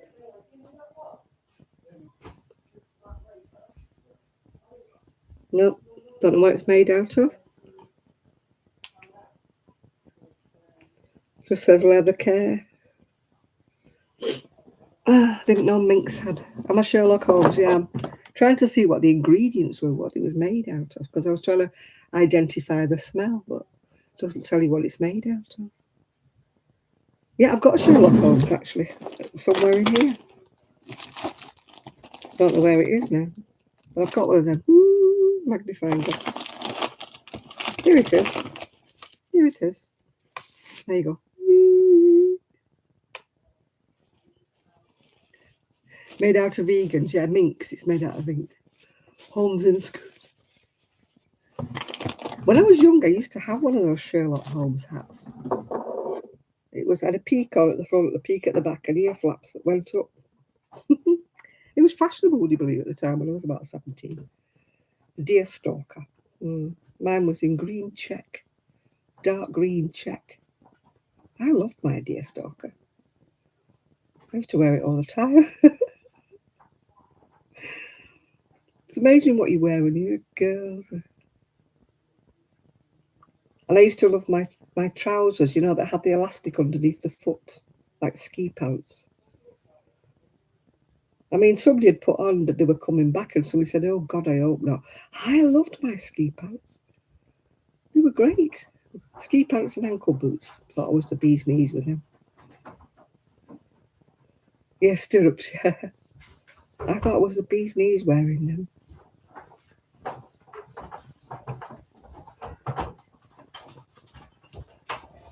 Hello, Titchy. Yeah, I've had to fish Rosie out of my bedroom about 4 times. The door's open now. Yeah.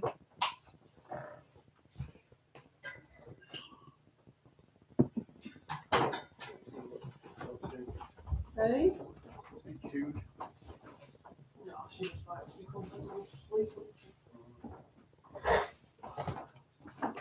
Yeah, Rosie's been on my bed. I don't know how many times. I've had to fish her out. Eh? I've had to fish Rosie out of my bedroom. I don't know how many times. So it's not being comfy. Yeah, she just kept wandering off.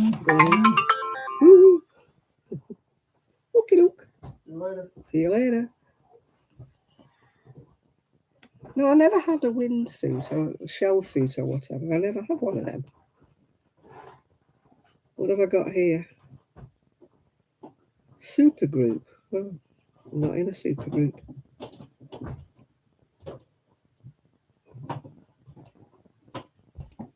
Gosh. All these weird people who say they want to know me in the Instagram. Do you get that? All these strange men. I just delete the lot of them, telling me I'm beautiful. Mainly one of them put underneath my picture of my handbag. You're looking very beautiful. And I'm like, eh? It's a picture of a handbag. You get the weirdos. I get, they're always part of the military in America. They're either allegedly, I mean, they're always gorgeous and everything like that. And you think, yeah, as if, as if. I don't know who hides behind these fake. Oh, yeah, they're always a doctor or a surgeon, they must get the pictures off a military website or something. They're always dressed in captains, all in white, aren't they, with hats on and stuff. Yeah. And they always say, you are looking incredibly beautiful today. And you're thinking, on your bicycle, pedal away. Yeah. Or you get pilots, yeah. Oh, they probably are African hiding behind. I just won't have them. I just go, you are looking beautiful. Bye. Bye-bye.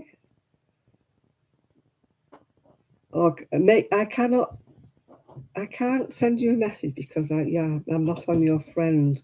Will you add me on your friends and then I can message you and tell you how beautiful you are? Like, go away. Go away. Who falls for that rubbish? Who falls for it? If they're a male and I don't know them, or they're not attached to anybody I know, I just, yeah, you got 4 husbands. Yeah, the men get all these Russian women, don't they? Or it used to be they wanted to sell you Bitcoin, didn't it? That used to be the thing at one stage, about 2 or 3 years back. They wanted you to buy Bitcoin, whatever the heck that is. I used to say, you've got the wrong person. I know. They must be a bit dim. I mean, when I went to Turkey, I was fighting these young lads off at Turkey. It's not because I'm gorgeous or anything like that. It's because they think you're dumb. They think you're English, you've got money, and you're going to take them back to sponsor them and take them back to England. And you're like,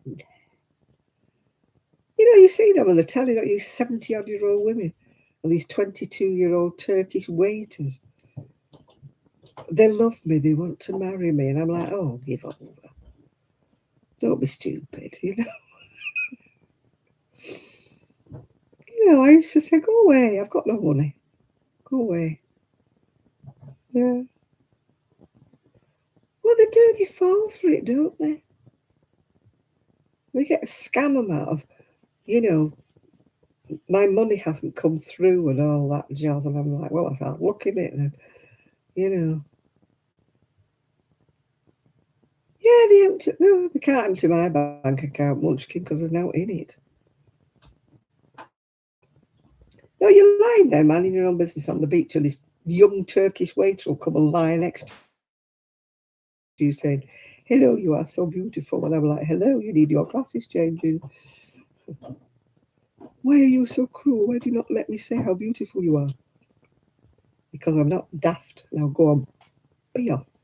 Go away. Eventually we got one of The bloke who owned the cafe in the Turkish place hotel where we were staying, he said, I'll start coming down with you in the morning. He said, I'll only stay a few minutes, I'll come down with you. So as soon as we lay down like that, and these waiters, he was sat like behind us, and he started to them and get rid of them all.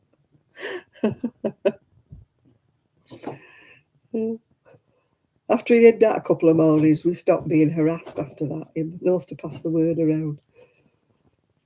You know, don't you harass my wife and my woman or something like that. He was going on to him in Turkish, yeah. But they stopped bothering us after that.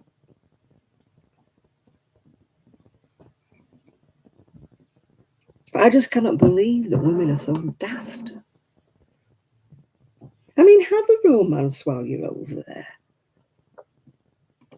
You know, if you want to have a romance and if you want a bit of the how's your father while you're over there with some nice young 22-year-old, and don't write to them and don't give them any money, you know.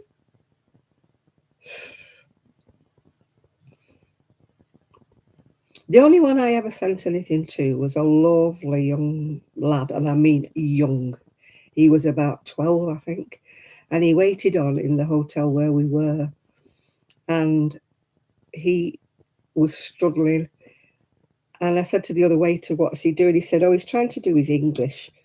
He said, if you wouldn't mind, have you got just a couple of minutes to help him with his schoolwork? So I used to sit with him for half an hour in the morning, and I used to do his school books with him, you know, to teach him a bit of English and that. And he was mad about Manchester United.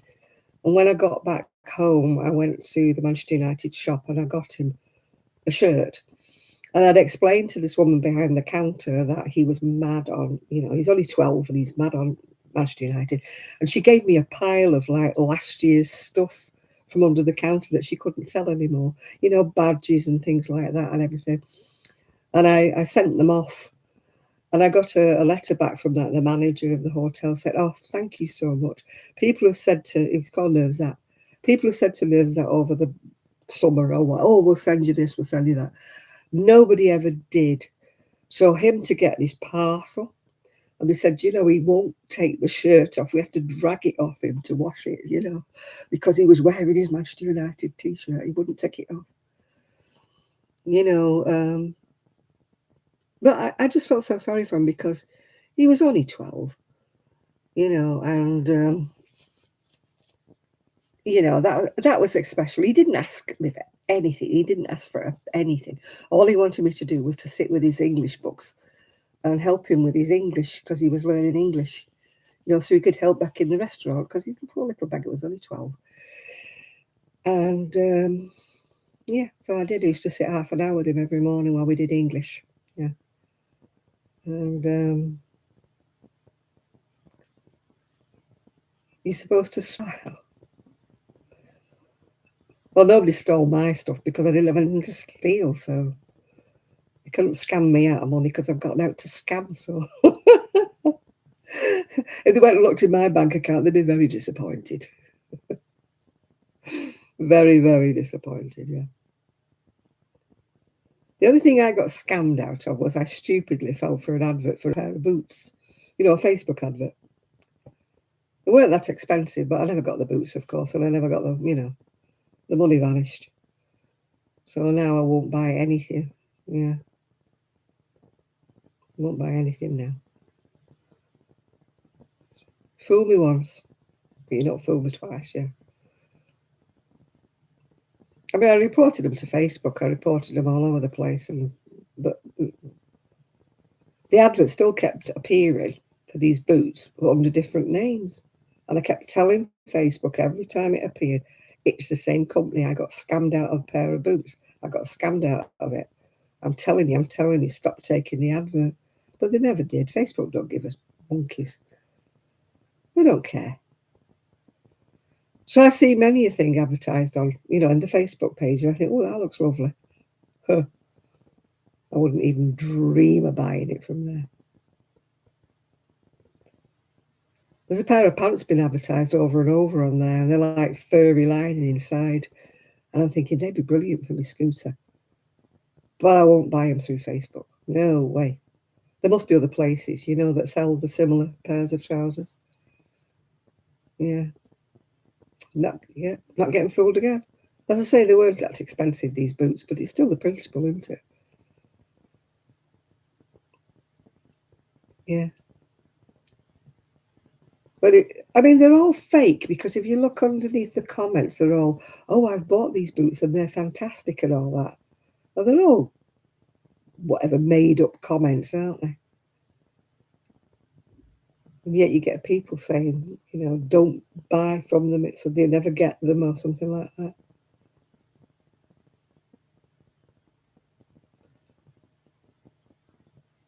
Yeah, they're all fake reviews, yeah. Maybe I've got a friend and they send her things through Amazon. Free, she gets things free, but she has to do a review, a good review. Yeah.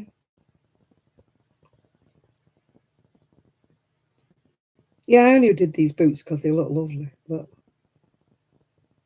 but these boots kept appearing under different names, and it's always the same. Oh, they're wonderful, these boots. They arrived and they're gorgeous and all that. What wonderful value and all that. So they must have been all fake reviews. So now, no matter what is advertised on Facebook, unless I know the company, yeah, I've ordered from Shein, whatever it's called, and I also order from Moonbeams and Mayhem, but they are a legitimate shop, and same with Shine's a legitimate shop. But anything else, no, I won't. So I won't touch it, unless it's an advert for a yarn shop that I already know, you know, like Wool Warehouse or something or whatever. Yeah.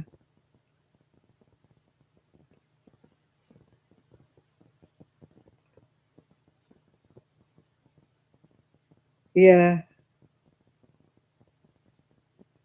Etsy is well known, isn't it? People buy things from like B&M Bargains, which over here is a really cheap shop, a bit like your Dollar Tree, and then they put them on Etsy and sell them on for loads more. I've ordered from Shine. Most things come a bit big for me. I'm actually going to be selling a few of the things dresses I've ordered. I don't know why I think I'm bigger than I am. When they arrive, it's probably because it's a Chinese company and you sort of think it's Chinese, it's going to be small. Yeah. So I order and they come and they're too big. So I've got quite a few dresses I'm going to be selling because they're too big. So, yeah, but to me, I'm not bothering doing them on eBay at the moment or that, whatever it's called, Vinted. Because, you know, it's not the right weather, is it, for flimsy frocks, yeah? Facebook do. I looked up on Google to get this thing removed off my back, yeah? So I was looking up like mole removal, things like that. I am now getting ads for facelifts on Facebook. Botox on Facebook I'm getting on. Botox and facelifts I'm getting. Yeah, well, I ordered the wrong size, I think, for the Shine clothes. I ordered a 3X and I don't think I am a 3X. Yeah, get the facelift from these people on Facebook. Or wrinkle creams. It's better than the other ones I used to get. I used to get the funeral. And I've never Googled a funeral. That's one thing I have never Googled. Duck lips. Oh, no. Not with these lips. No, no. I wouldn't want anything anywhere near here because it's still tender. Yeah. Oh, God, I wouldn't go to Turkey for a facelift. I wouldn't trust them. It's bad enough having a facelift over here and getting a wrong surgery, isn't it? Yeah.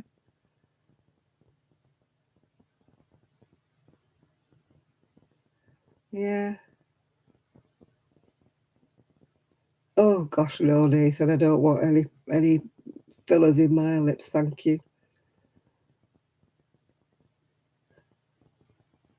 Don't want.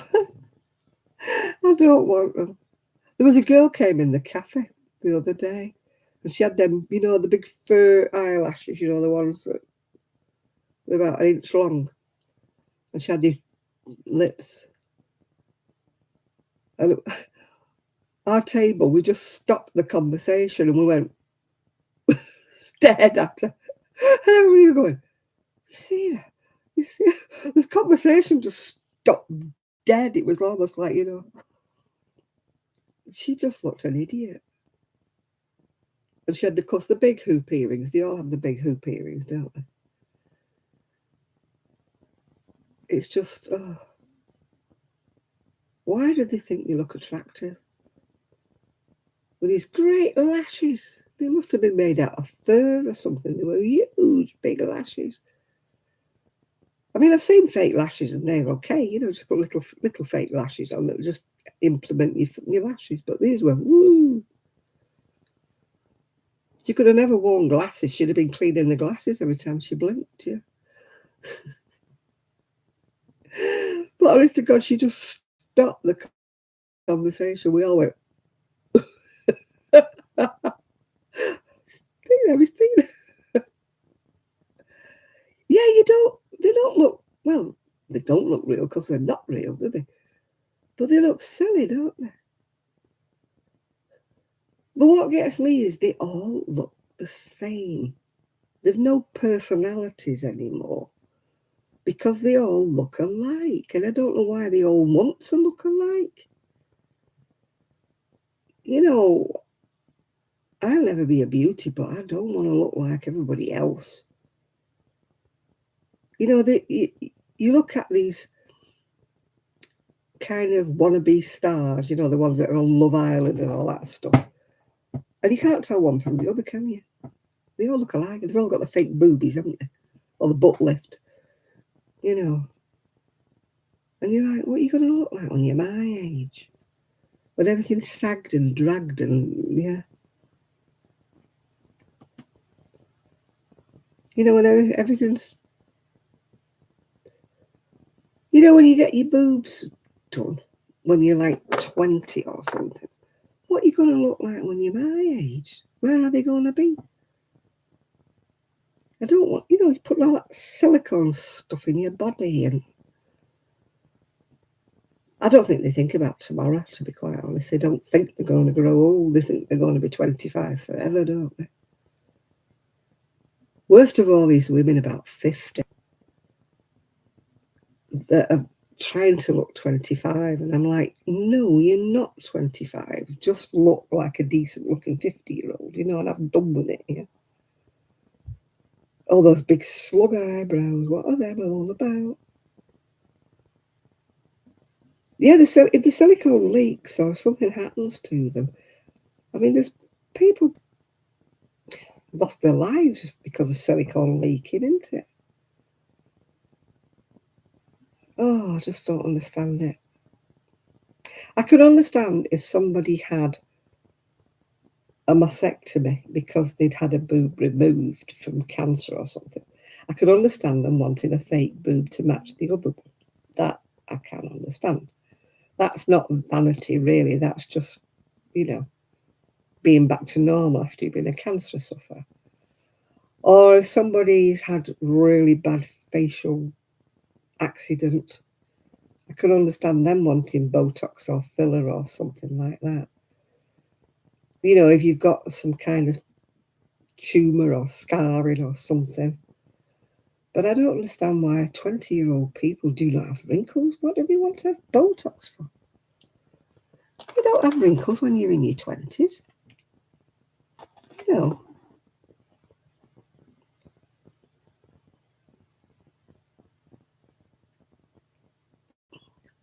Oh, God, can you imagine tattoos when your skin goes one color? Oh.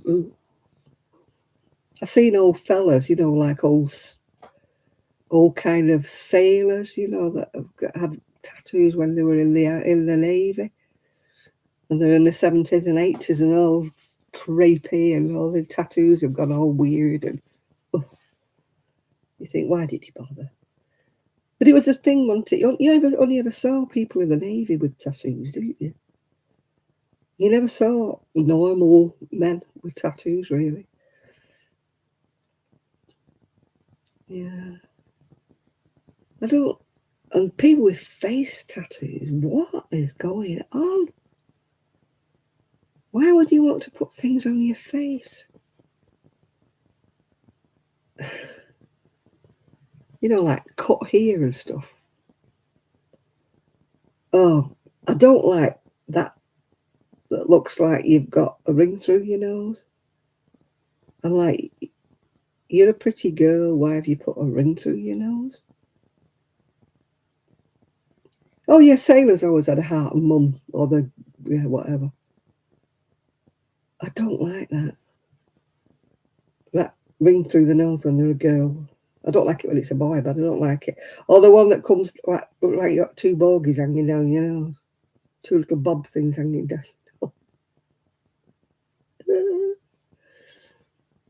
Yeah, Popeye the Sailor Man. I just don't understand facial piercings at all. I don't understand it. Or they have them through the cheeks, don't they? There, or their tongue, or their lips, or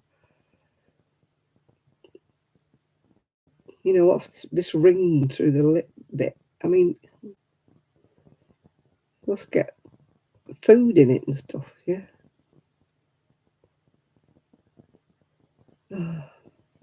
I mean, I can't say anything about pierced ears, but when you see with about 25 piercings up their ears, they've got earrings all the way up here. What's that all about? Yeah. I can understand, like, I have pierced ears. You know, just to put some nice earrings in. But I wouldn't want them, you know, pierced about 18 times.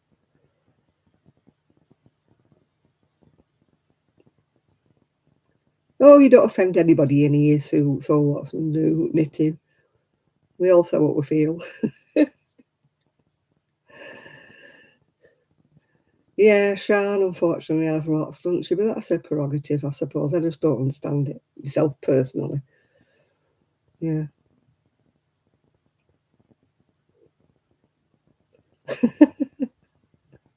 Your name on his books, yeah.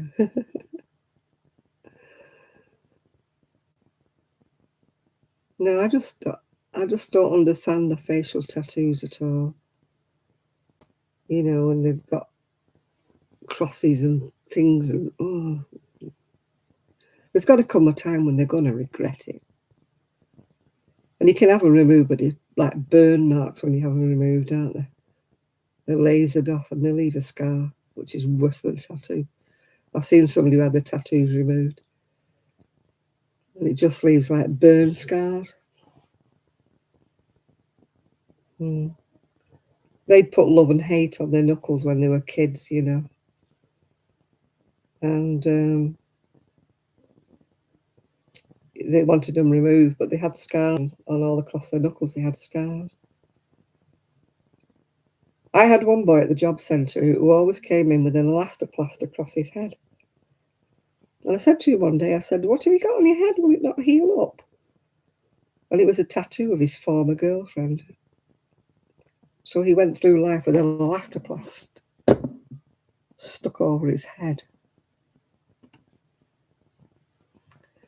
We used to have job vacancies at the job centre, and it used to say no tattoos and no facial piercings, no visible tattoos, no facial piercings. So they wouldn't even accept them for an interview. They wouldn't. I mean, I had one guy and he was full of facial piercings. They were everywhere. And he was a very intelligent university graduate, and he could not get a job, couldn't get one. And I said to him, "Look, I'm not being funny. Take your piercings out when you go for an interview." "But they're part of me, they're part of me." I said, "Look, when you get the job, it's time to then say to them, do you mind if I have facial piercings? You know, do you mind if I put them back in? Yeah, but just get the job. Just don't go with them all in your face. You're putting people off." Yeah. But yeah, he was a very intelligent young man, overqualified for the jobs he was going for, and yet he was just getting nowhere. And he, you know, it's wrong, but they were judging him. The way he walked in the door. I mean, I'm not talking one or two piercings. He had them all over. I said, just take them off. Take them out. Just go for the interview barefaced. When they get to know you, when they like your work, then, you know, put one or two back in and see how you go, yeah. No, I'm not seeing the serious job lot now.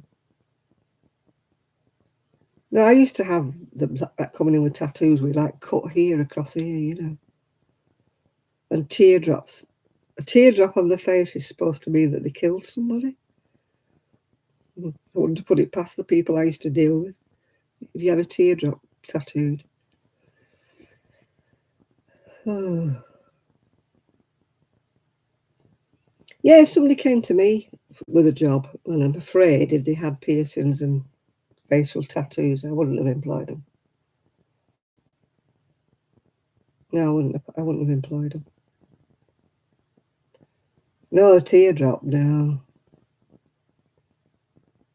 That's what it's meant with the gangland. And other people have it put on for stupid reasons, but the teardrop coming down there is supposed to mean.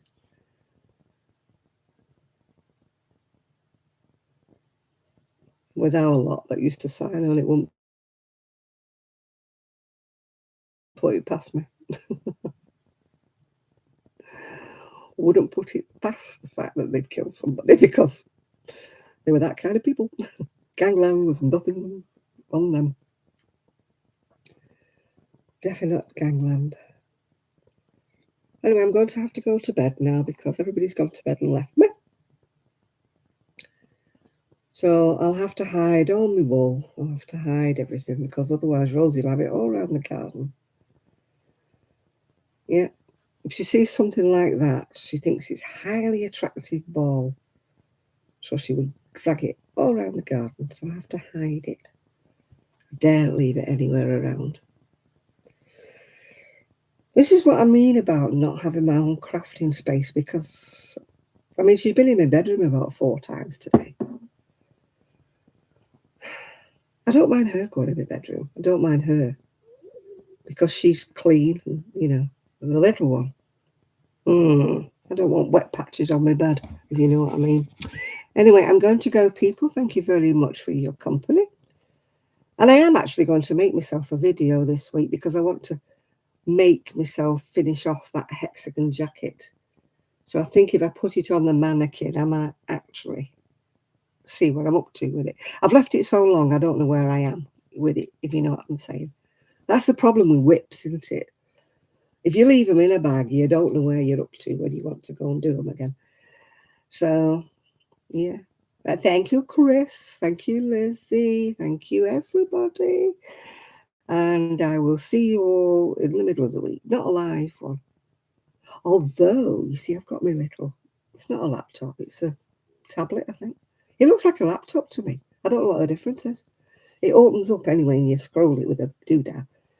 And it does do live videos, but it does, I do look a bit pasty on them. I look a bit ghost-like. But still, at least it means I can do a live video from my shed. You can watch me in my shed. That'll be a thrill for you, not. Right, I shall see you all later. Bye for now. Bye.